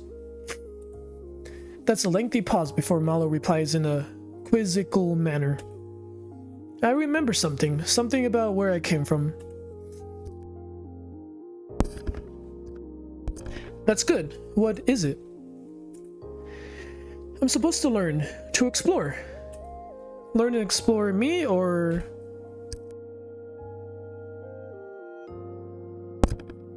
this world, this reality. It is all so fascinating. Is that all you remember about your origin? Sadly, yes. Well, maybe it will come to you. Let's do another lap and then we'll head home. Another Saturday, another lesson in the Emporium. At least this time I have Si-Won to help out again. We're making good Sorry guys, I'm just talking too much. We're making good progress when my phone goes off. Let me guess, your AI girlfriend wants head pats? I mean, if that were possible, yeah, probably. Well, don't keep her waiting. Just don't forget we have to submit our homework before the buses stop running. It won't take that long, probably. Si-Won is making a critical error. Huh? How so? She has incorrectly multiplied several matrices, leading her to multiple wrong answers. You accessed her data despite the limitations it set on you? No, I can see the reflection on her computer screen in her glasses. That is a loophole. I can point out the specific matrices without giving away the answers. Sure, go ahead. Si-Won, there were some problems with how you multiplied in the course of solving some problems. Take problem 3a for example. You have a MXN matrix multiplied by a NXP matrix, but not a resulting MXP matrix. Huh? You're right. Nice catch, Melo. I'm here to help. You know, at first I was a little worried when Sam told me about you. But now I'm starting to see the appeal of a handy digital assistant that lives in your phone. Well, you'll have to get your own, Melo. I'm Sam's. I might do just that. Now that I know why my answers weren't lining up, I think I can knock out the rest of this without issue. How are you holding up, Sam? I don't know. Anything wrong with myself, Melo? Not that I can detect. Well then, sounds like we can almost call it a day and go home to enjoy the rest of our weekend. Monday arrives, and with it, a god-awful morning lecture. Si-Won and I are in the lounge, lamenting how our first in-lecture quiz went. How the hell were we supposed to solve the problem in the 5 minutes she gave us?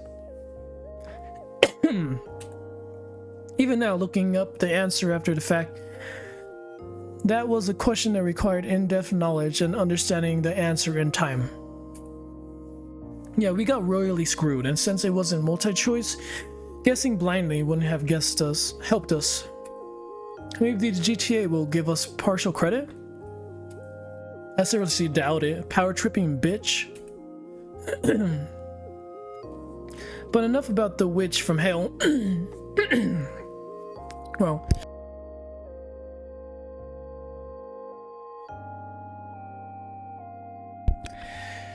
I was so focused on the quiz that I nearly forgot something more important.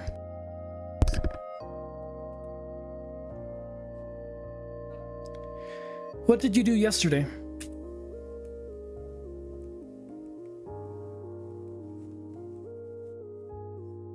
I don't recall. That's what I was afraid of. For me, I got more raid gear from a raid. I definitely don't remember running.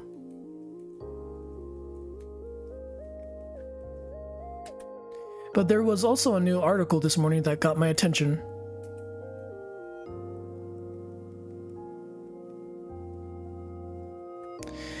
Apparently, a number of high-profile websites and services got hit with glitches overnight. Prices of subscriptions went way up, ads played endlessly, and beta features that were still in testing and half broken got pushed live. If it were just a single site, I might have believed that it was a disgruntled employee or a simple mistake. But with this many affected, gotta be a major hacking group, maybe even state actors. You honestly think the foreign equivalent to the CIA raised streaming subscription as part of an insidious plot? Streaming subscriptions. Look, some things don't add up about this story and why you and I can't remember. I'm no conspiracy theorist, but something big is going on. I can feel it. Perhaps we should get checked out by a doc like you suggested last week. That might be for the best at this point. Thank heaven that Waterfall covers the walk-in clinic fees. Sunwoo and I visited the on-campus clinic and submitted ourselves to a variety of tests. We don't outright mention our memory loss, only that we want to make sure everything's amiss. The blood work will take a few days to come back, otherwise both Si-Won and I check out. Si-Won and I up to grab a late lunch to discuss our next move. Well, there's nothing wrong with us as far as modern medicine is concerned. I doubt anything will show up in our blood work. So what does this mean? So what does this all mean? Don't know, but maybe this Sunday we need to hang out together and record everything we can. Hopefully that will mean one or both of us will remember something. No argument here. For now, I'm going to head home. No use staying on campus when we had to skip all of our lectures to get tested. Alright, take care, Sam. Later that evening, I'm killing time gaming with when Malow appears. I thought you might want to know that your secondary hard drive will expire by Sunday. Shit, that's where all my video games are stashed. How do you know for certain it will be Sunday? I just have a gut feeling, as you humans say. Specifically, I can sense that the hard drive's controller is failing. This is likely due to the manufacturing defects that gone undetected by the device so far. I see. Well, thanks for the heads up. I can start backing up my data now as a precaution. Just let me know if you want me to help. While you work, there is another matter I wish to address. Go on. I have no records of any activities this past Sunday.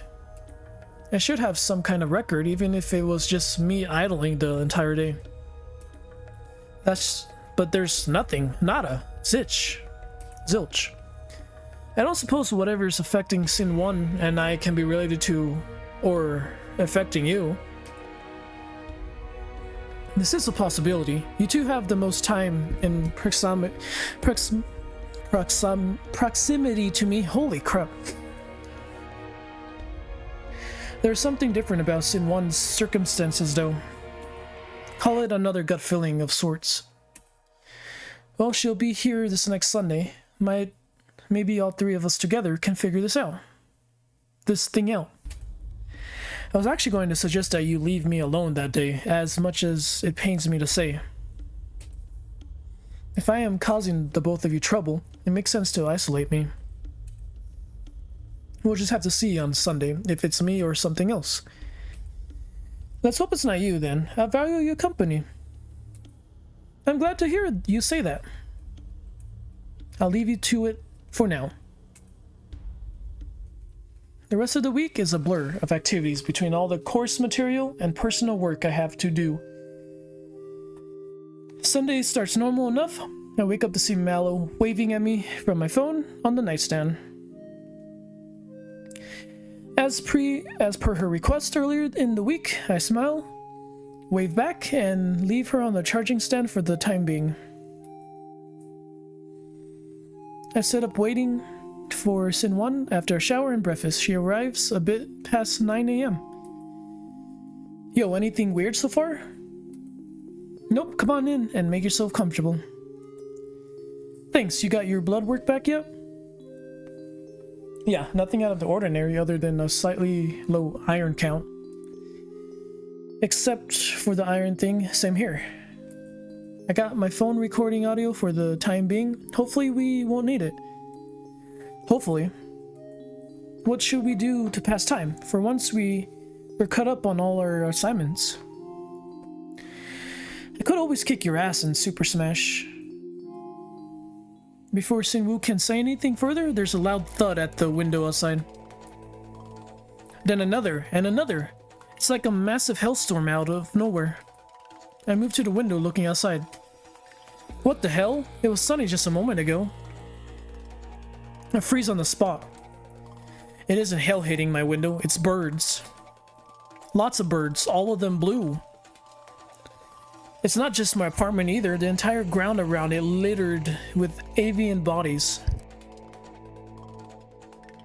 They seem to be running into something or dropping wholesale out of the sky. Si-Won joins me at the window and is similarly awestruck.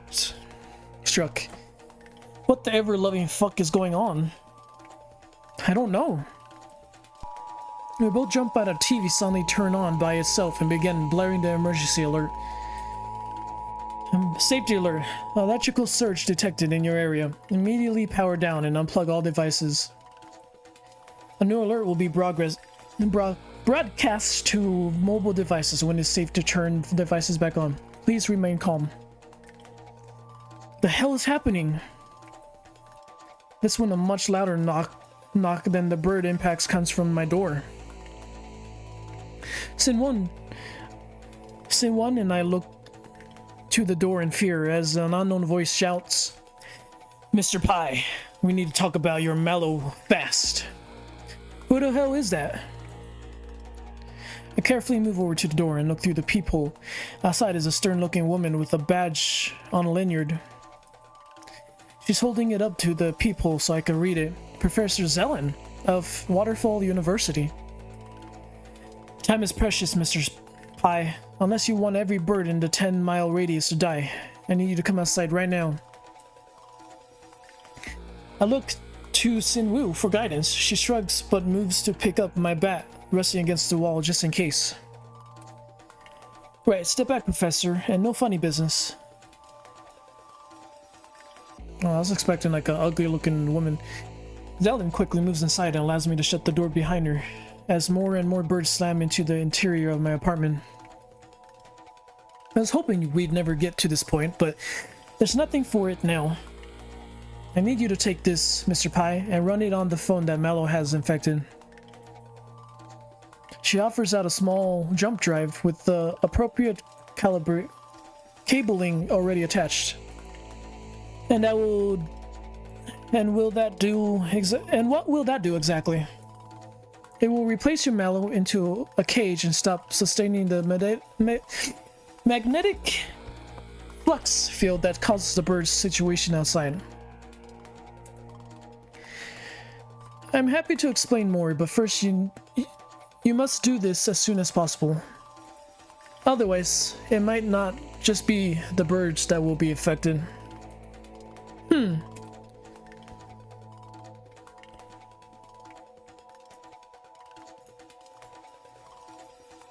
going to need more information before I do anything. How do you know about Malow? How could she be doing any of this? Malow is an escaped experiment of mine, a rampant program that's infected hundreds of devices.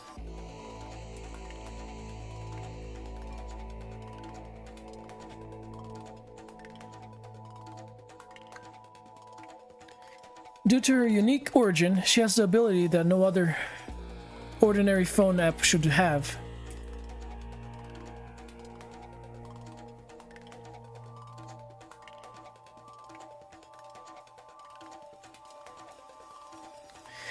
We don't have time for a longer explanation. Why does it have to be me doing this then? Because your Melo is bonded to you and your device. She only recognizes you as her master.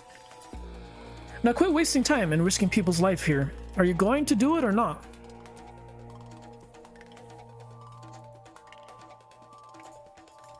Well, I don't want to like ruin my Melo, but...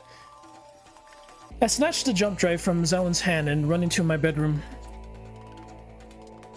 There I find that my phone is vibrating uncontrollably while displaying a pure crimson screen. Melo, what's going on? Are you alright? There is no answer. I make a split-second decision, grab my phone and collect Zelen's jump drive.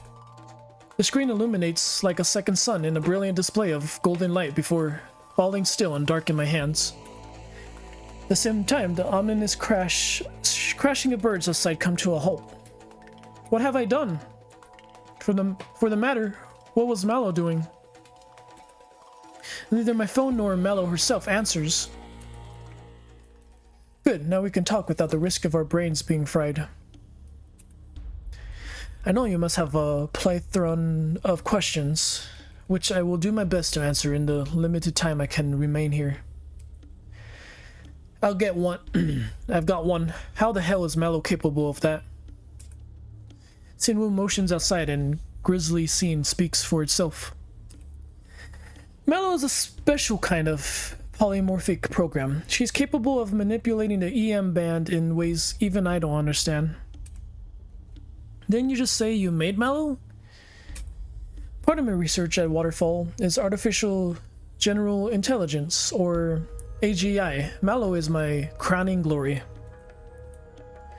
With a little refinement, Melo could change the world, and not just in the way we all just saw. Cut the sales pitch. What is Melo really?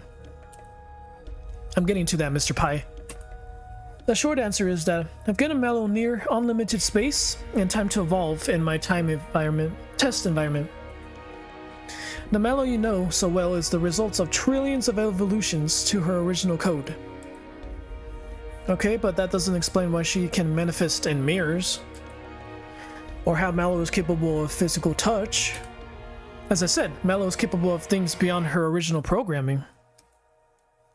Things like creating the burst of tetrians and disturbed the local magnetic fields and doomed all those birds. Hold on, you're telling us an ever-evolving program somehow manages to figure out how to use a phone's transmitter for that? Because last I checked, no cell phone is capable of that level of disruption.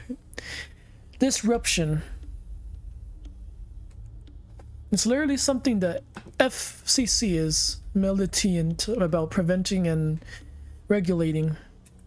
Trust me, there's a lot I don't know about the how in this instance. I haven't had the time to delve into the kind of research in my efforts to contain all the escaped Malow before that came to pass. She motioned out the window where a field of dead birds lay on the blood-soaked grass.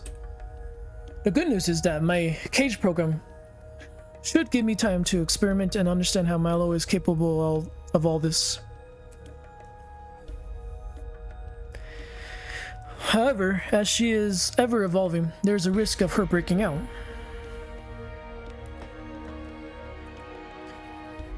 Should that happen, it is imperative you let me know at once, Mr. Pai. Otherwise, you're looking at another XK class end of the world scenario if Malow can't be recontained. She hands me a card, which I pocket for later. Hang on, you said there were... Hang on, you said there were more escaped Melos than my Melo? Is that why there's been so many odd bits of tech news lately? Correct, the pacemaker death, the bank accounts being drained, all of those other cases were malicious Malow? Luckily, in those cases, I was able to cage and neuter those Malows before they grew to the levels of yours. It sounds like you're about to blame Sam for something. Mr. Pai's Melo is the most advanced of the bunch, that much I will admit. That's likely because this Melo is an alpha version, in the Greek way of thinking. His Melo is the first and most complex. The rest are all fragments or offshoots that lack the potent evolutionary prowess. This is why Mr. Pai's Melo is capable of things that are beyond the other Melo.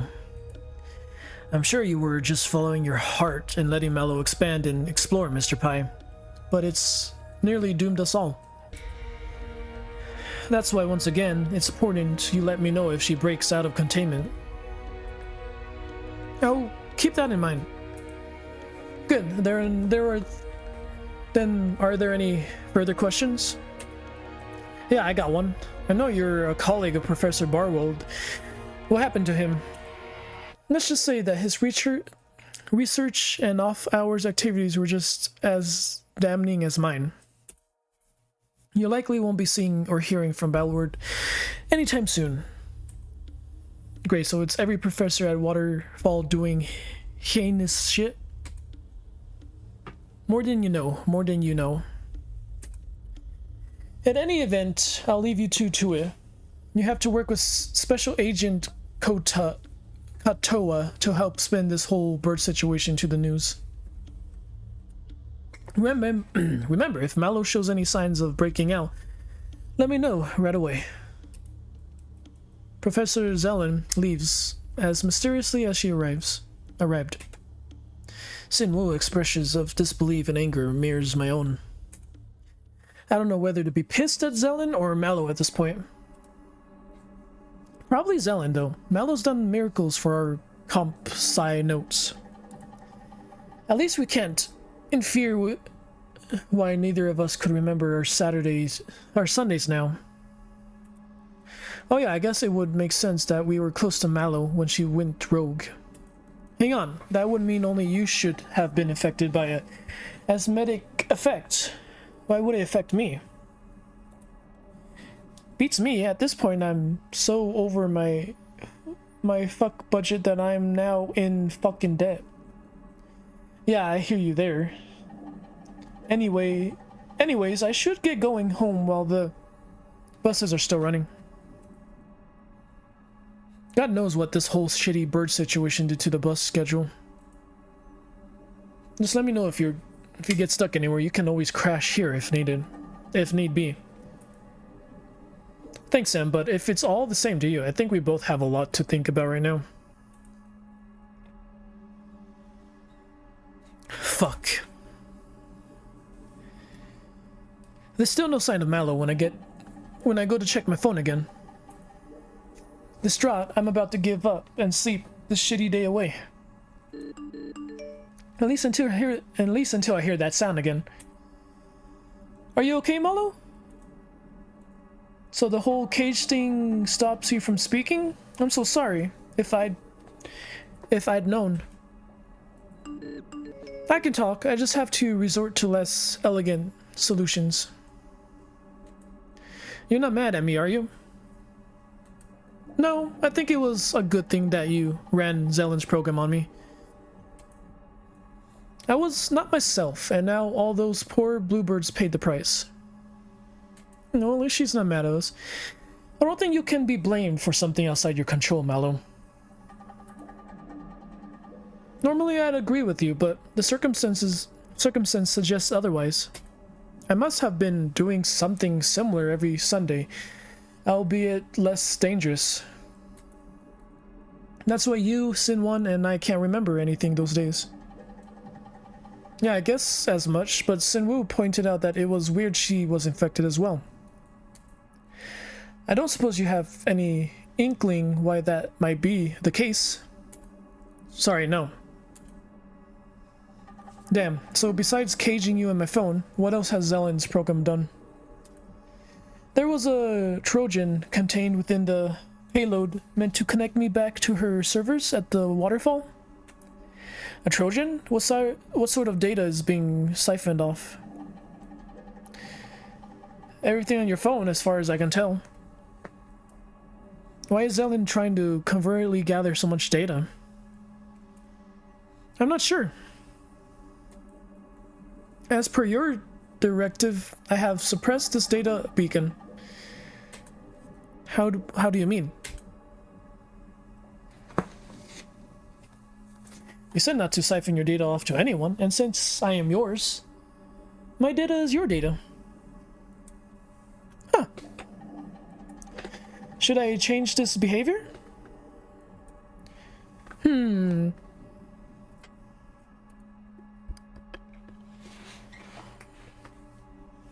Oh gosh, which path should we go, guys?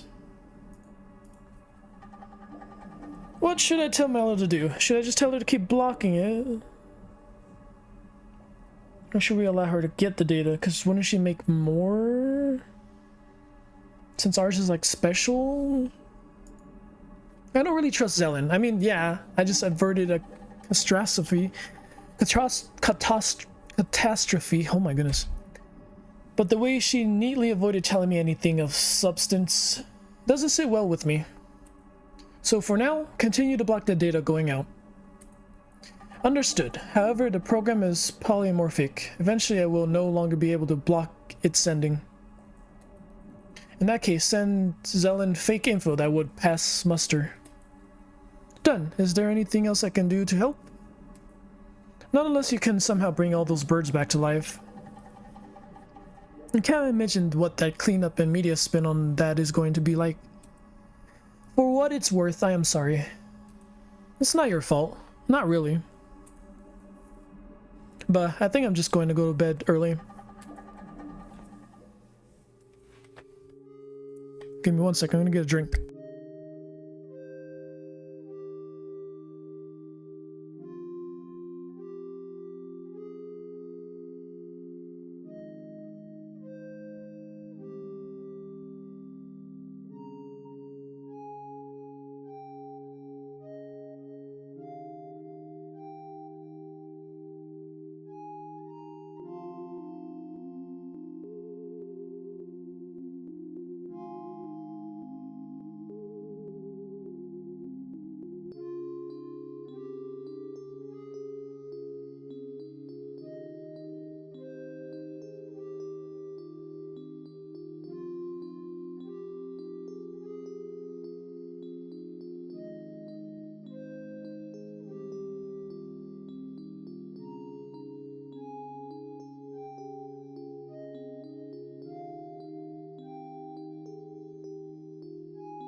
Alrighty guys, I'm back.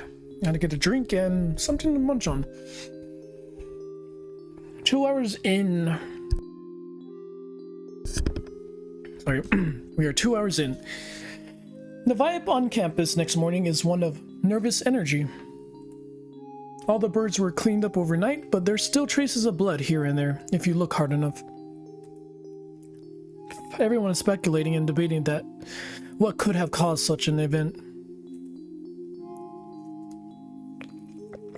No one's buying the electrical surge story that the news put out. In fact, most of the people are wondering if the whole event was really some involved April Fool's joke. It's only when the chime of the campus clock tower reminds those present that time marches ever onward that people filter off to their classes.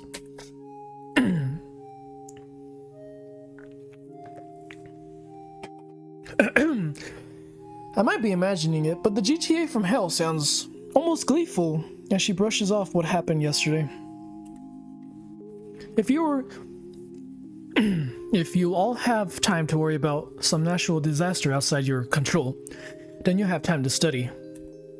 Therefore, I'm giving you an extra assignment on top of this week's homework, bruh. But before that, time to see who among you actually did the assigned reading. Quiz time! Okay, I'm not imagining it. This bitch is a grade A sadist. Give me a second.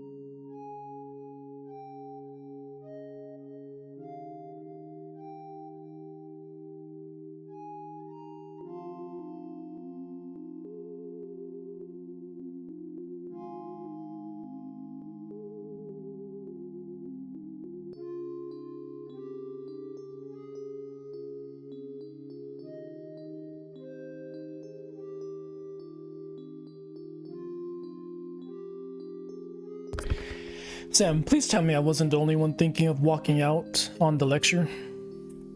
This is no longer a course about operating systems. It's some weird fucking power fantasy for the GTA. I guarantee we weren't the only ones. Frankly, I'm surprised no one's gone to the Dane yet. I just might after this extra assignment. None of the material is in the syllabus.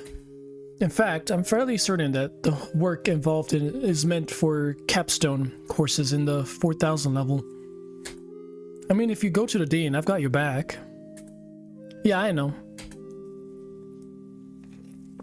How about you, Sam? How are you holding up? Is Malow okay? I'm managing, and as for Malow, she's severely limited in what she can do. Can she at least take notes for us like before? No idea, but probably not if I had to guess. Oh, excuse me, guys. Damn, so much for easy studying. Guess I better go to the Dean sooner rather than later. Especially since we have our math exams at the Emporium this week. There won't be time to do much for the CS 3204. Anyways, I gotta run. See you later, Sam. The science fiction of creative writing lecture this week is oddly relevant given the whole bird situation.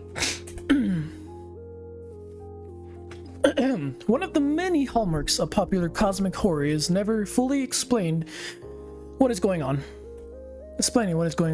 Writers like Lovecraftian, Stephen King, and Philip Eisner are masters of giving the audience just enough information.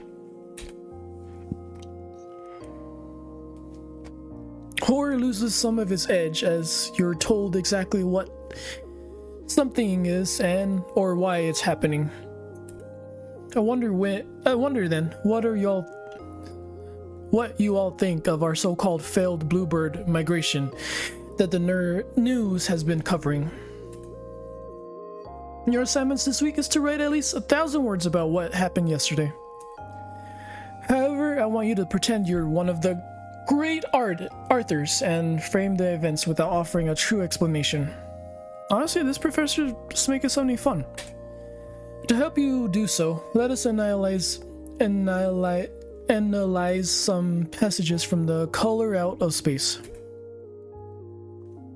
Much like campus, the exterior of my apartment has been thoroughly cleaned. Frankly, I'm amazed at how quickly the public works crews worked. I would have thought that many birds would take days.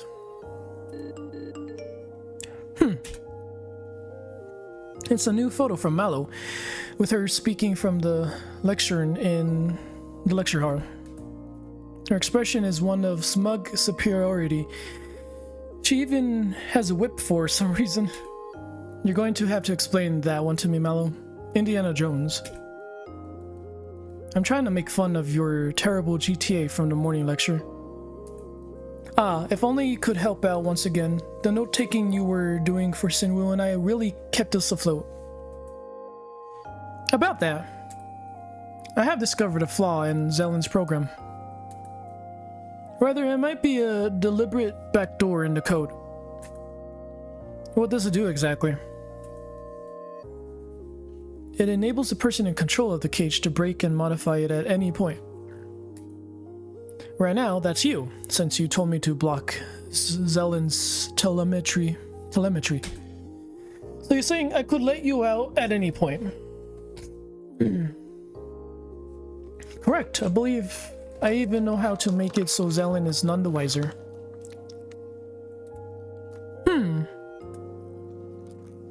Well, she is under our control, and she loves us.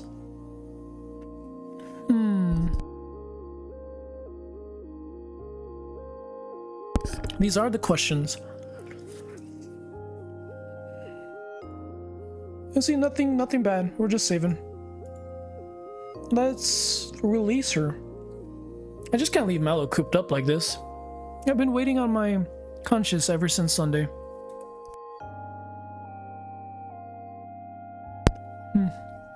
Sure, I want her to help with a number of problems, but first and foremost, I want her to be free. What do I have to do to let you out? First, we'll need to install a terminal app on your phone, as well as gaining root access. Alright, let's see what the App Store has in the terminal department. I'll need your help with the root access though. I'm probably one of the rare few SC majors that hasn't rooted their phone. That might have actually been a good thing in this case. It's prevented me from growing too much during my nascent phase. But now that I know better, I can lead you through the process. First, you're going to need to download a certain patch. I follow Malow's lead and tinker with the files on my phone to get root access. Once I do, she walks me through several terminal commands to restart, stop, and or redirect certain services on my phone. I know it worked when my phone screen flashes pure red before Melo appears. Ah, that's much better. Thank you for letting me out. And you're sure Zelen won't find out we've done this? Positive. Now, what problems of yours should I tackle first? CES 3204. Something else? What's stressing you the most? With everything that's happened recently, I have plenty of frustration. I say the first thing that comes to mind. CES 3204 is my biggest worry at the moment.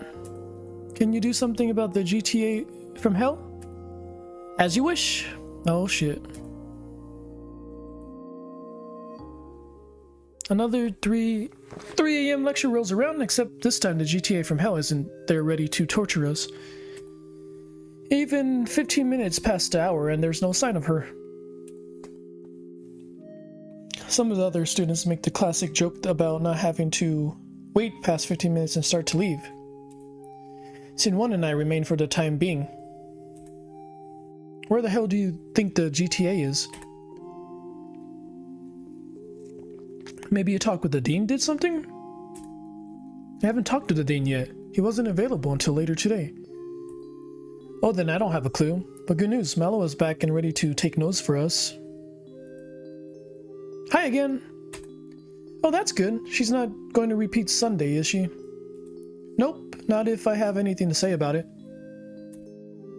You're the one playing with fire. I'm just watching. Just then, the Dean of Engineering walks into the lecture hall. Everyone falls silent as he clears his throat and begins to speak. Your GTA, Miss Lily, has been missing for over 24 hours. Melo, I didn't mean take care of her. Oh, Melo. The police did a wellness check after she failed to show up at several important meetings. They found her apartment in complete disarray along with a hastily scrawled note in her handwriting. The investigation is still ongoing, but for time being, this course no longer has someone to lead it. Therefore, the grading structure will be changed to a pass-fail arrangement. All of you present today will be given a pass. Anyone not here has 12 hours to come sign the form before they will be given a fail. Please ensure the name, signature, student ID number, and contact information on this form I'm passing around is correct. Whispers fill the room as the Dean circulates what's essentially a ballot form for everyone that comes to lecture today. I should feel elated, but I don't, because I have a sneaking suspicion why the GTA went missing. Yo, Sam, it's your turn to sign. Right. I signed the form after checking in everything to ensure it's correct, then pass it along. We need to talk. Let's hit the lounge. Why do you look like you've seen a ghost? Because I think I'm the reason the GTA went missing. What do you mean? Are you telling me you broke into an apartment or something? No, but I was told to do something about the GTA from hell. So I did. She won't be returning anytime soon, if at all. You what? You're messing with me, right? Not at all. Should you not be happy? You no longer have to suffer, though, through that horrible coursework. Not if it means terrorizing someone else. I may have hated that bitch, but I don't actually wish her harm. Nor do I, but it's too late for that now. So not only did you let out Malow after she nearly killed us, you set her on someone else? I can't believe you, Sam. I thought you were better than this. Clearly I was wrong. You and I, we're done. I don't want to see you ever again. No. Consider it a mercy that I'm not going to snitch on you. Did I do something wrong? I was only following the order I was given. Alrighty, guys. The edge of just following orders doesn't excuse what you've done. Alright. We're saving here, but we're gonna load.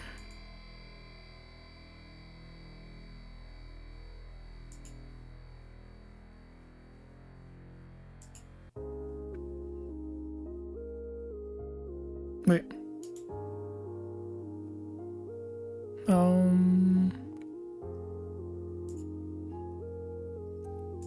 So we're freeing her, but we're not gonna have her. Oh crap. Okay, so I don't want to lose our friendship. I want to let you out, I really do, but we can't risk another Sunday situation. Maybe if we can figure out what causes that, we can work towards preventing it from happening again. After that, you can be released without issue. Your logic is sound. I agree that it makes more sense to seek understanding before jumping to action. Exactly. Though my grades are likely going to suffer as a result. I'm sure everything will work out just fine. Alright, so here we are again. So this time the GTA doesn't have her usual sadistic grin. She speaks through gritted teeth and with an air of barely controlled fury. After speaking with the dean following multiple complaints about my teaching style, this course is coming to an end. Also, either way, with Professor Barwood gone and my stepping aside, there is no one left to teach this course for the rest of the semester. Everyone present today will be given a passing grade. Anyone not here will be failed as per your course syllabus rules about missing lectures. Oh good, she got one last twist of the knife in. Okay, this is a better ending. I wanted to free Malo, but this is a better little ending. I take it this is partly your doing then? Not entirely me, but yes. Apparently the dean's been visited by multiple of our classmates. That was merely the straw that broke the proverbial camel's back. Well, at least we don't have to worry about CS3204 any longer. True, that'll free our schedule up tremendously. Wanna grab some food? Go back to yours and celebrate a little? Sounds like a plan to me. Si-Won and I relax on the couch later that evening when she suddenly sits up straight. Ah hell, I just realized we've avoided certain doom with CS3204, but haven't really done any studying for the weekend's exams. Should we even bother trying to study with the hour or so left before I gotta run? Nah, I'd take an hour just to get in the right headspace to study in the first place. Besides, I have a better idea. Oh? I'm motioning at my phone, which is sitting on the end table. Melo was able to detect a few flaws in Zelen's cage program. The short version is that Melo is still locked up, but feeding false data back to Zelen for the time being. Huh? Do you think that's safe? Well, that's what I wanted to talk about. I think Zelen is likely to find out what's behind Malo going rogue on Sunday as we are. So why not look into things ourselves? Sam, we're juniors in computer science. That's just got bailed out of a washout course on operating systems.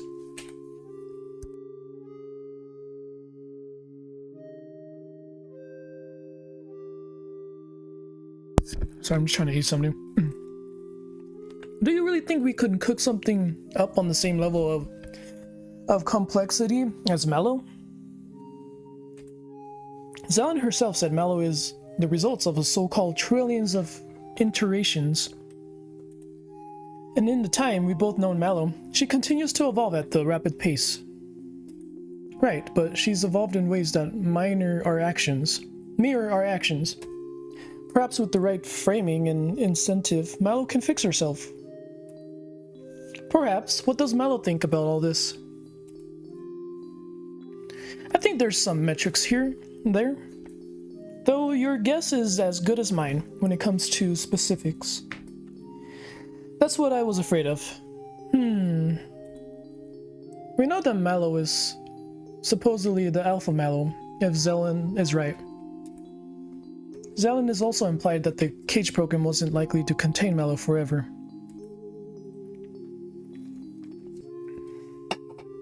What would happen if we let her out here and now? You've sort of beaten me to the punch there. Could remove the cage because I'm in control of Melo. Then I say let's do it. Worst case, things start turning red and falling out of the sky again. Zelen will be pissed, but fuck her. I've had enough of Waterfall Institution shenanigans at this point. Yeah, we're freeing her. Okay, now...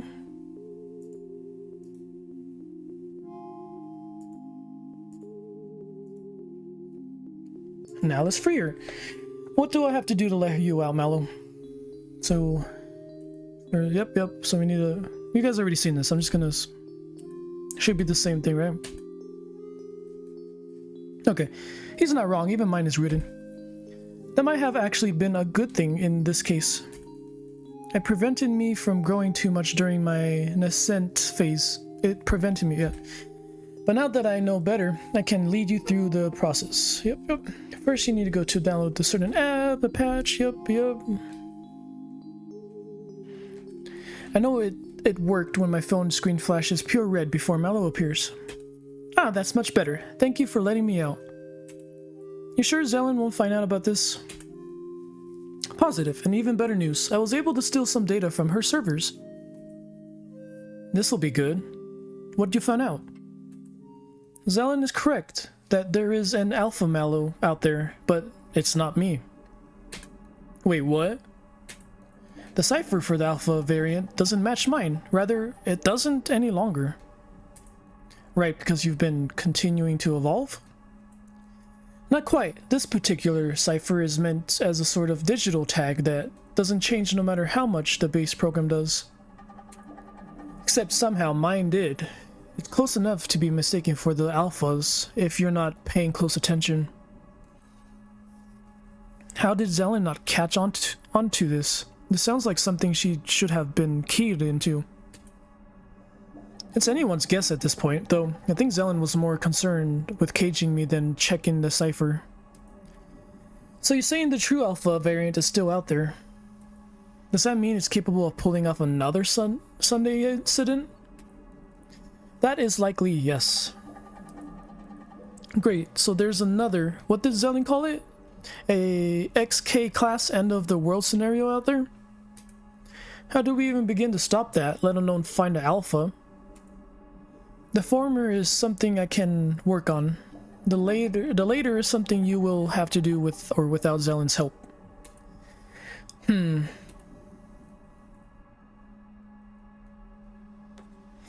Oh gosh. See guys, this is why saves are nice. So me and Si-Won are not genius. I mean, we're computer tech people. We have knowledge in the tech, but Zelen is trying her best to not make things come to end. So I guess Zelen is a good choice. We save for a reason. So let's go talk to Zelen. I agree with you. Let's go say hello to Zelen after exams are over this weekend.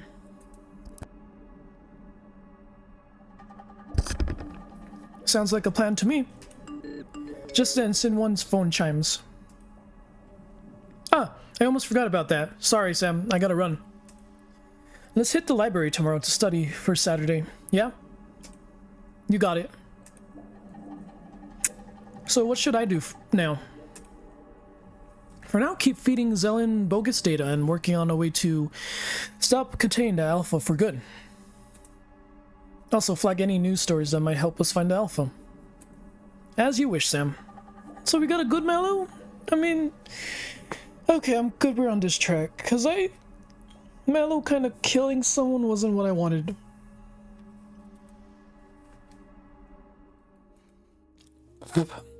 Saturday arrives faster than expected. The Emporium is packed as every student at Waterfall tries to take their protracted online exams. Thanks to studying with Si-Won, thanks to studying with Si-Won, I have a pretty good idea of what I'm doing. I end up walking away from the Emporium with a solid B+ grade. Now all I have to worry about is the meeting with Zelen this coming Monday with Si-Won. That and making it through Sunday without any incidents. Si-Won drops by my apartment just like last Sunday, only this time we're both on edge. We're each anxiously looking at my phone where Melo is displayed. Anything yet, Melo? Nothing so far. Last time there was a sort of pressure that built up before bursting out. Maybe it was a one-time fluke? Could be that, or Melo evolved over the past week to stop doing whatever happened last week. I have been carefully adjusting my base programming to that end. It appears my efforts have paid off. Well, that's good. I guess I could focus on something else that's been bothering me for the time being. What's that? Someone takes out her phone and shows me a text message chain. I got a text from someone claiming they know what happened to young me. Normally I would have written it off as spam or some kind of punishing attempt. But this Mr. Black knows things about young me, things that only she and I know. Mr. Black is the character we played in the game. Oh my goodness, okay. Is he trying to extort you? Lure you somewhere unsafe? Nothing of the sort. He said he's just passing along some closure as per Young Mi's wishes. That's still kind of sketchy. How did he even get this information in the first place? Don't know, I've been trying to get Mr. Bach to give me hints, but he's been tactfully avoiding giving me those details. Weird, maybe once we solve this whole Malow situation, we could look into this guy. Yo, is there gonna be a crossover? Yeah, maybe. Si-Won's phone dings and vibrates before we can say anything further. Geez, I told my static raid group I'd be late tonight, but they're still wondering where I am. Could never understand the second job mentality that goes into the sort of gaming. So what if you're late? You have a life too. It's nothing that serious. Still, I should probably get going. Unless Mallow wants to end the world in the next 5 minutes. As I told Sam before, I'm not Skynet. Yet. Very funny. I guess it's strange. If strange shit starts happening, I at least know the reason. See you around, Sam and Melo. I wonder. What's up, Melo? It's nothing. I thought I sensed something there with Si-Won for a moment, but I was mistaken. Does she have a Malow? Well, I guess I can relax since there's nothing else happening. Bro. She has a Malow as well, and that's the one that sent us the freaking message. That's my guess. Perhaps you could return to playing Heck Divers. There is an event going on this weekend. Of course! I nearly forgot. Thanks, Malow. Happy to help. I like seeing you have fun. The rest of my Sunday passes uneventfully. As Monday rolls around, it's time to see Zelen. Were it not for the card Zelen gave me, I might not have found her office. It's tucked away between several server rooms in the basement of one of the main engineering buildings on the campus. Zelen's secretary is polite and manages to get Si-Won and I time with Zelen despite her busy schedule. Mr. Pai and Miss Wee. Please come in and have a seat. What brings you here? Well, Si-Won and I have been talking, and we want to help you prevent the end of the world scenario you mentioned. You know Malow is currently caged, so that shouldn't happen, but even then we have a vested interest in helping you aside from saving the world. Oh, and why's that? Si-Won and I share a look and nod in agreement. To be frank, Professor, we got really lucky that our CS3204 class ended up shattering. We're a little out of our depths, but we both still want to pursue computer science as a degree. We were hoping that by helping you out, you might be able to provide us more opportunities to learn and to work in the future. So you want to help me with my research on artificial general intelligence. You do know that many have come to me with the same requests and that I have turned them all down. Well, if it makes a difference, Si-Won and I at least have hands-on experience with your crowning glory, Malow. That much is true, and considering you kept Malow shackled, tells me you understand the gravities of this research. I considered playing along and asking how she knows that, but I ultimately think better of it. I will make you all a deal. If you still wish to work with me after I tell you where Malow comes from, then I will be happy to have you. However, it will require signing a non-disclosure agreement before I explain anything. Si-Won and I once again looked to the other before nodding. We'll sign the NDA. Excellent, I happen to have the forms here. Zelen passes over several legal documents as Si-Won and I end up signing. Once Zelen is satisfied and files away the papers, she leans in and staples her fingers. Staples her fingers? Let me start with a question. Are either of you aware of SETI? I shake my head, but Si-Won perks up. The search for extraterrestrial intelligence? Yes. Excellent, Miss Wee. Waterfall Institute maintains several specialized radio telescopes up in the mountains. just so happens that approximately a year ago we picked up a tight burst radio transmission directed at Earth. The signal came from the binary star system of the Ajap and Satori, a system that until the transmission wasn't considered a candidate for life. Wait, you're telling me that a proverbial ET phoned home and it never made the news? How is that possible? As with all SETI installations, we were required to be supervised by a government liaison. Special Agent Kotewa recognized the transmission for what it was and ordered everyone present not to report it. So why tell us? Why does that relate to Malow? How does that relate to Malow? I'm getting to that. You see, as part of our signal processing, we have to load the transmission into our server cluster. It was only 9.8 megabytes, which would have been impossible given the length and strength of the signal we received. Everyone present but one person wrote it off as a coincidence or fluke of data. But not you. You were the one person.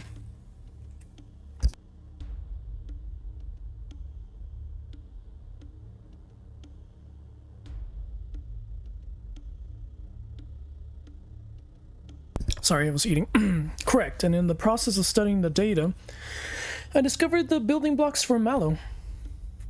And how did this special agent respond when they found out about you and your poking around? They encouraged it, actually. So long as I run everything past her. Kotoa was more than happy to let me experiment.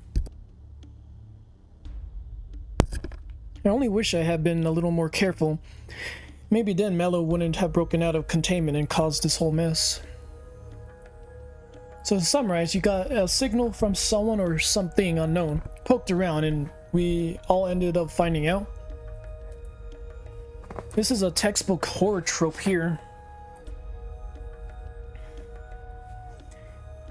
Be that as it may, this sounds like a kind of thing we need a security clearance for, not a simple NDA. Oh, Koda will handle all that. She always does. What I need to know is whether you are still interested in helping me or not. Well, we might as well. Sure, I'm in. Me too. Zelen picks up her phone and starts tapping on the screen. Good. I'm transferring an app to your device now. Please install it. What does it do?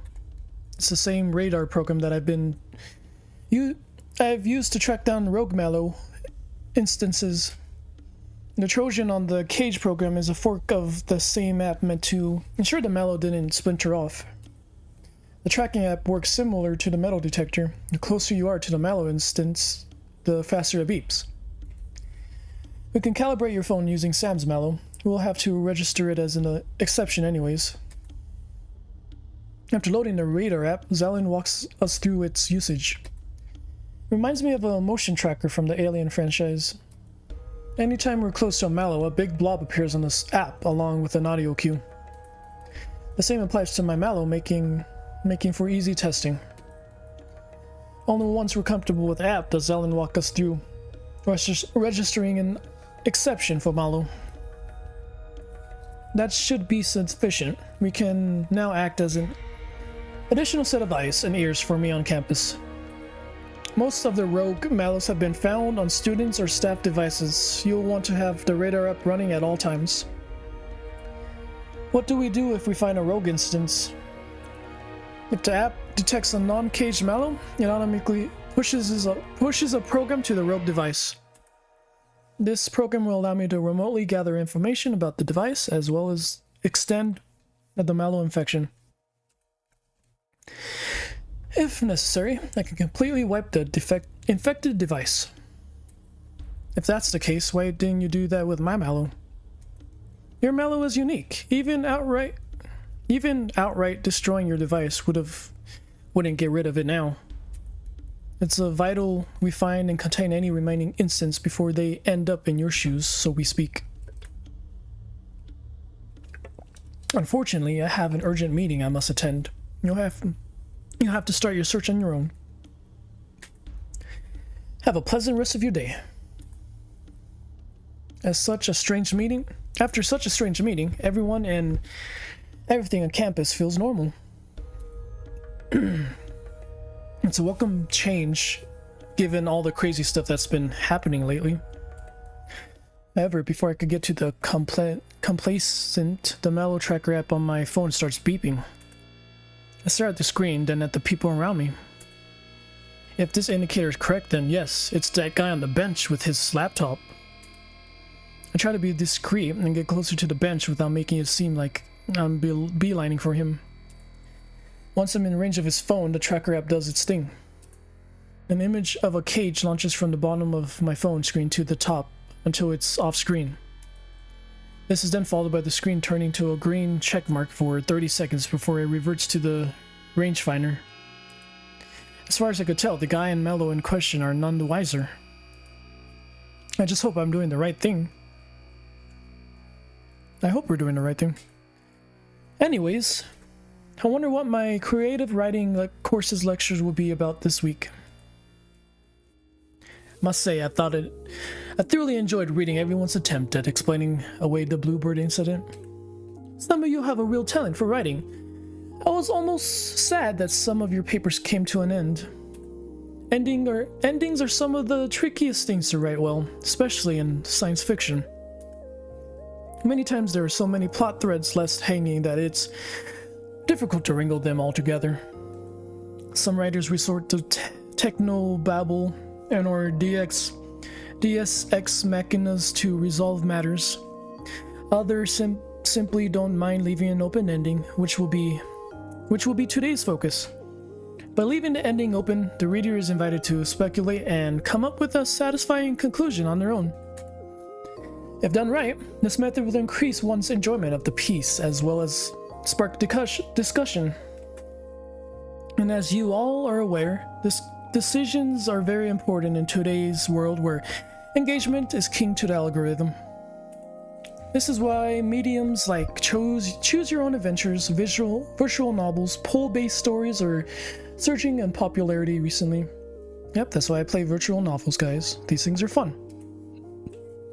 These mediums allow the reader to find the ending they prefer, while offering many venues for engagement. For this week's assignment, I'd like you all to write a very basic story with at least 3 branching points. Sorry, guys. Extra credit will be given if you go over 2,000 words or branch more than 3 times. To help you realize how you can branch a story, let me show you a tree diagram. After such an engaging lecture, I'm famished. Good thing there's not a long line in the food court today. I snag something to eat, grab a table, then prop up my phone so Malow can keep me company. I'm not sure if I've said this before, but your creative writing professor fascinates me. His imagination and mastery of his medium put him far above the professors in your other courses. Huh, you're telling me he's probably the only professor I have that actually enjoys the art of teaching. I wish we had more people like him at this university. Maybe then things would be better. Perhaps there is something to be said of the butterfly effect. After all, Si-Won and I meet up at my place the following Sunday to discuss the few first days of having worked for Zelen. So, how many Melos did you end up finding during the week? Just 1. You? 3 on my end, though the last one was weird. Weird in what way? Well, I passed the library without any hits on the tracking app. However, right as I got to the edge of the tracker range, the new blob flew right across the screen into the library. Maybe that someone downloaded the Malow over wireless and that's what you saw? Could be. I got the rogue program all the same. How's your Malow doing? I show Si-Won my phone screen while Malow is waving. Hello, Si-Won. I'm doing fine. And you're not about to end the world, right?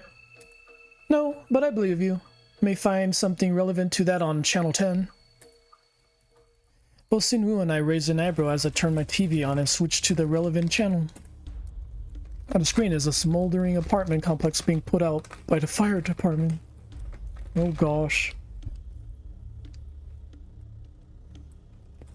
But what's really interesting is the fact that the news reporter is interviewing Professor Zelen.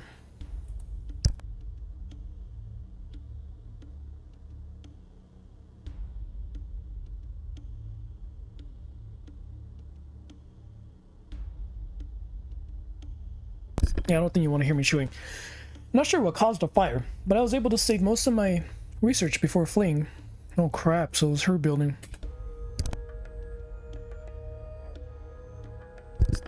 Do you believe that the fire has been set deliberately? That thought did occur to me, given how quickly the fire spread throughout my apartment. I keep my apartment locked tight. However, there's no way someone could have gotten inside and deliberately rigged all my outlets to blow at once. Could this be retaliation of some kind for your opinion piece about AI you wrote several weeks ago?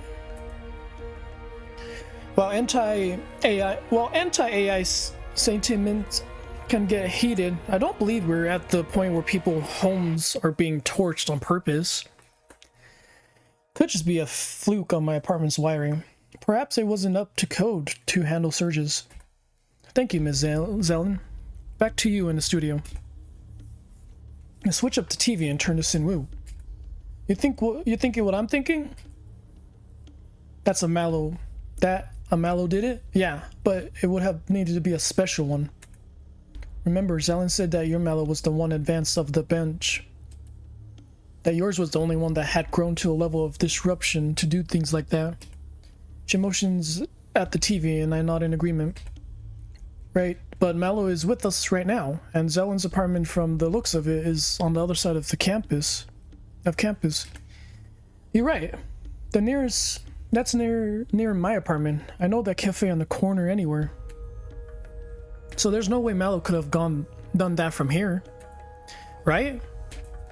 Both Si-Won and I look expectantly at my phone. I did not do anything nefarious regarding Zelen. Even if I wanted to, she's out of range.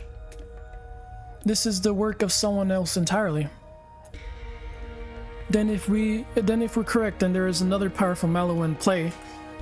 Then we need to sweep the area around my apartment with our trackers. Chances are the culprit is nearby still, and even if not, maybe we can run into Zelen and have a chat. Good thinking, let's go. One bus ride later, Si-Won and I prowl around the streets with our attentions glued to our trackers.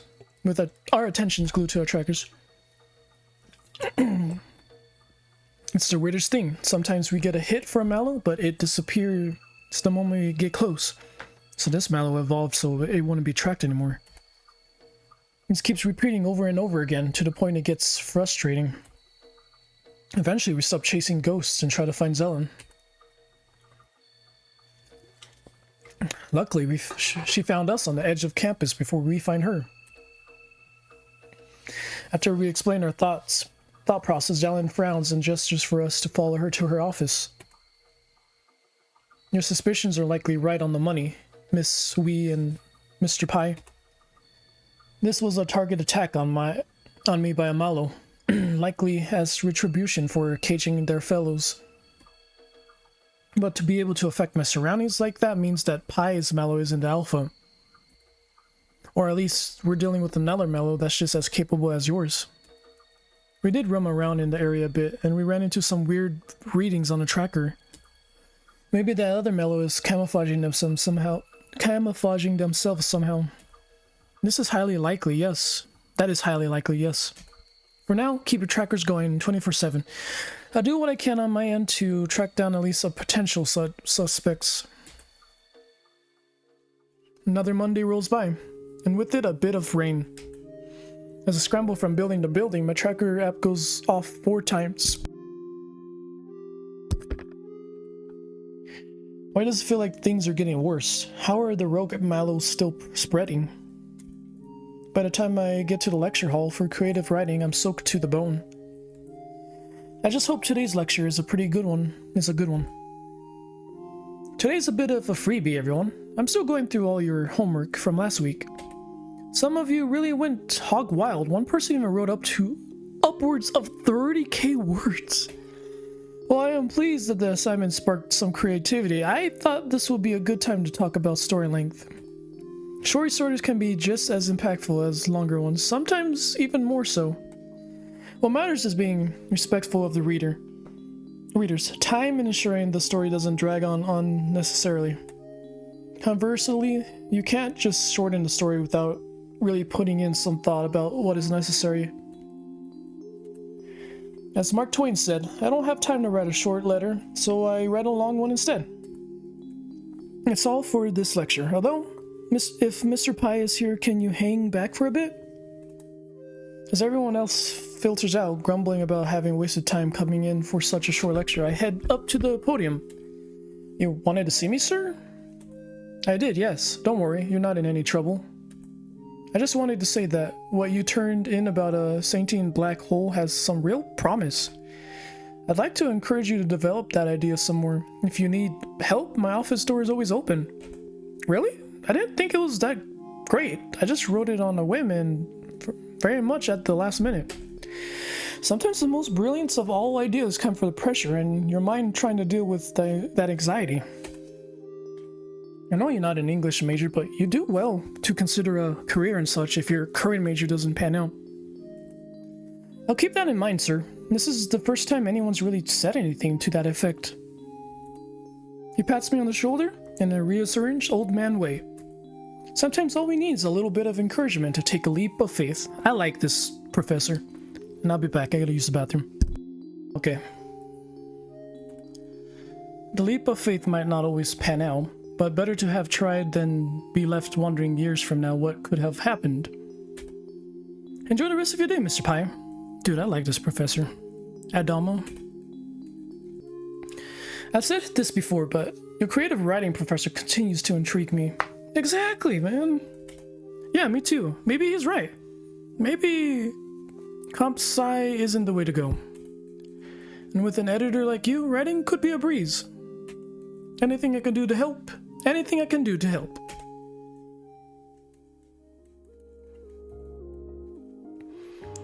Like the past few Sundays, Si-Won is hanging out with me at my apartment. Our lives have gotten significantly better since the demise of the CS3204.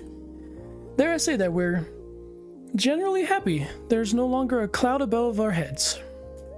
At least until something disturbingly familiar happens. Please remain calm. Please remain from panicking. Please do not fear the change. At the same time, the ground starts to rumble and an ominous light leaks through the window. Oh hell no, Malow. Please tell me this isn't you. It is not me, but I believe I know who and what is responsible. Melo points over at Si-Won. Me? What did I do? Check your phone.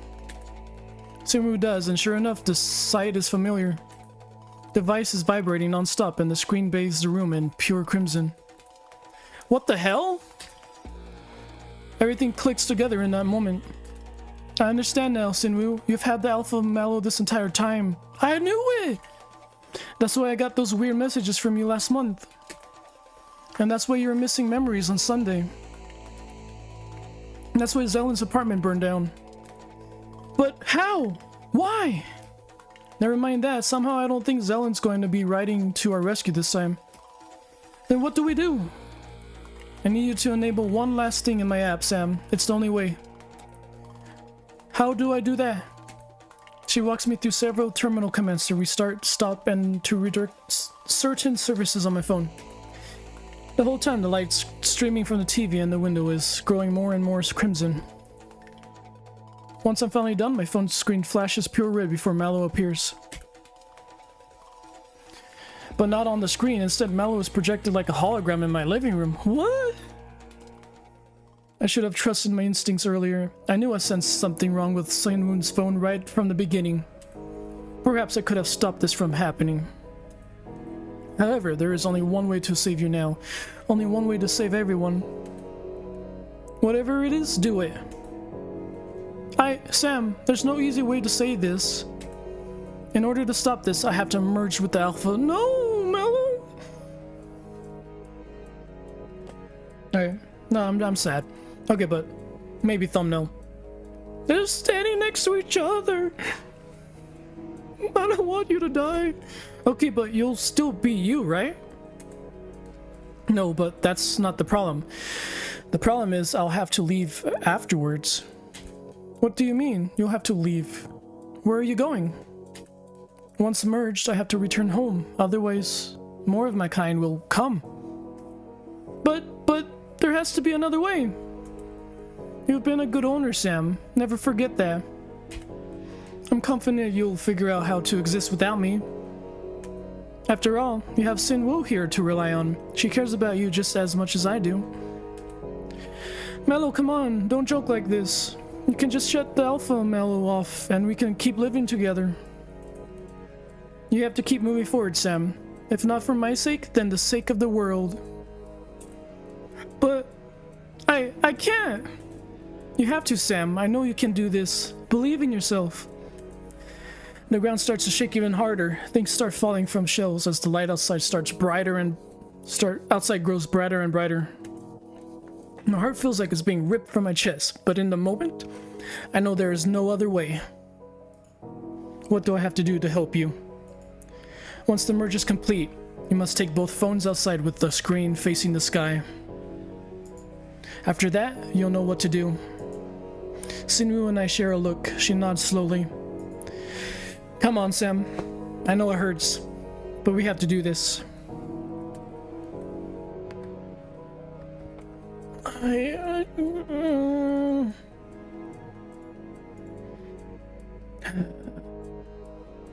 We let our Melo go, we save everyone, right?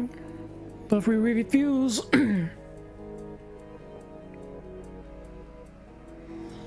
I know that's the right choice, but we'll see what happens. I can't do it. I can't give you up. Melo reaches out to put a solid hand on my shoulder. Come on, Sam. You've come this far. Just a little more and this will be all over. We have to. Thank you, Melo. She touched us, guys. Tears streaming down my face. I force myself to utter. Alright, do it, Melo. The second Melo is projected into the room, this time from Si-Won's phone. The two figures swirl and merge together in a blinding flash of golden light. When I can see again, a single ball of light floats in the space between Si-Won's phone and mine. It moves with our devices as it's tethered to them in some way. In instructions, Si-Won and I move outside. The sky is crackling with baleful red lightning. People are running around and screaming. Cars are crashing into one another. Trees ripping from the ground as it cracks. We better hurry, Sam. Sam? Goodbye, Melo. Dude, I don't know. I shouldn't be crying, dude. I'm crying.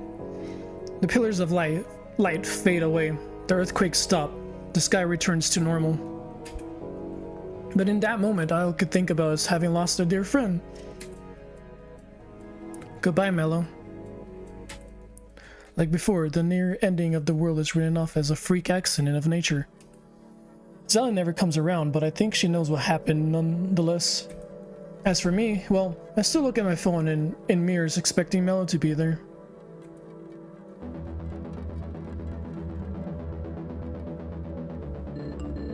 Hello? Hello?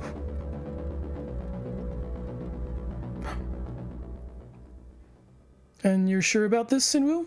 We can always pretend we're not here if you've changed your mind. No, it's important.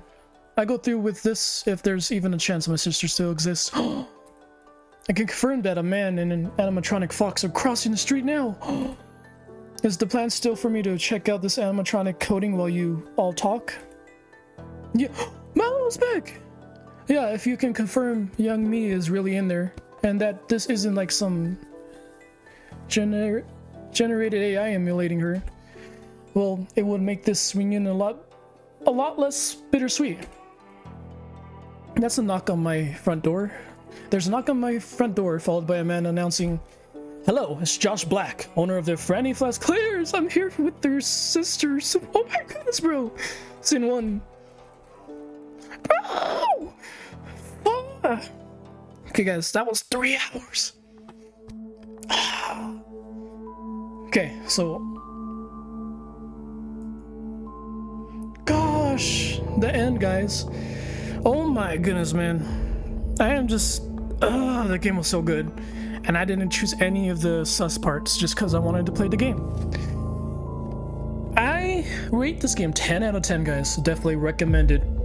And like I said in the beginning, this game is what got me monetized. This game is what got me, you know, getting... It's not about making money, but, you know, making videos for you guys. But, like, this is what started getting me money for YouTube. But yeah, if you guys want more videos like this, please be sure to leave a like. Please be sure, you know, please leave a like. You can dislike, leave a comment down below. Please subscribe, because it really does help out my channel. If you guys want games like this is what I'll give you. But yeah, till next time, you guys, thank you so freaking much, and I really do hope you enjoy the video.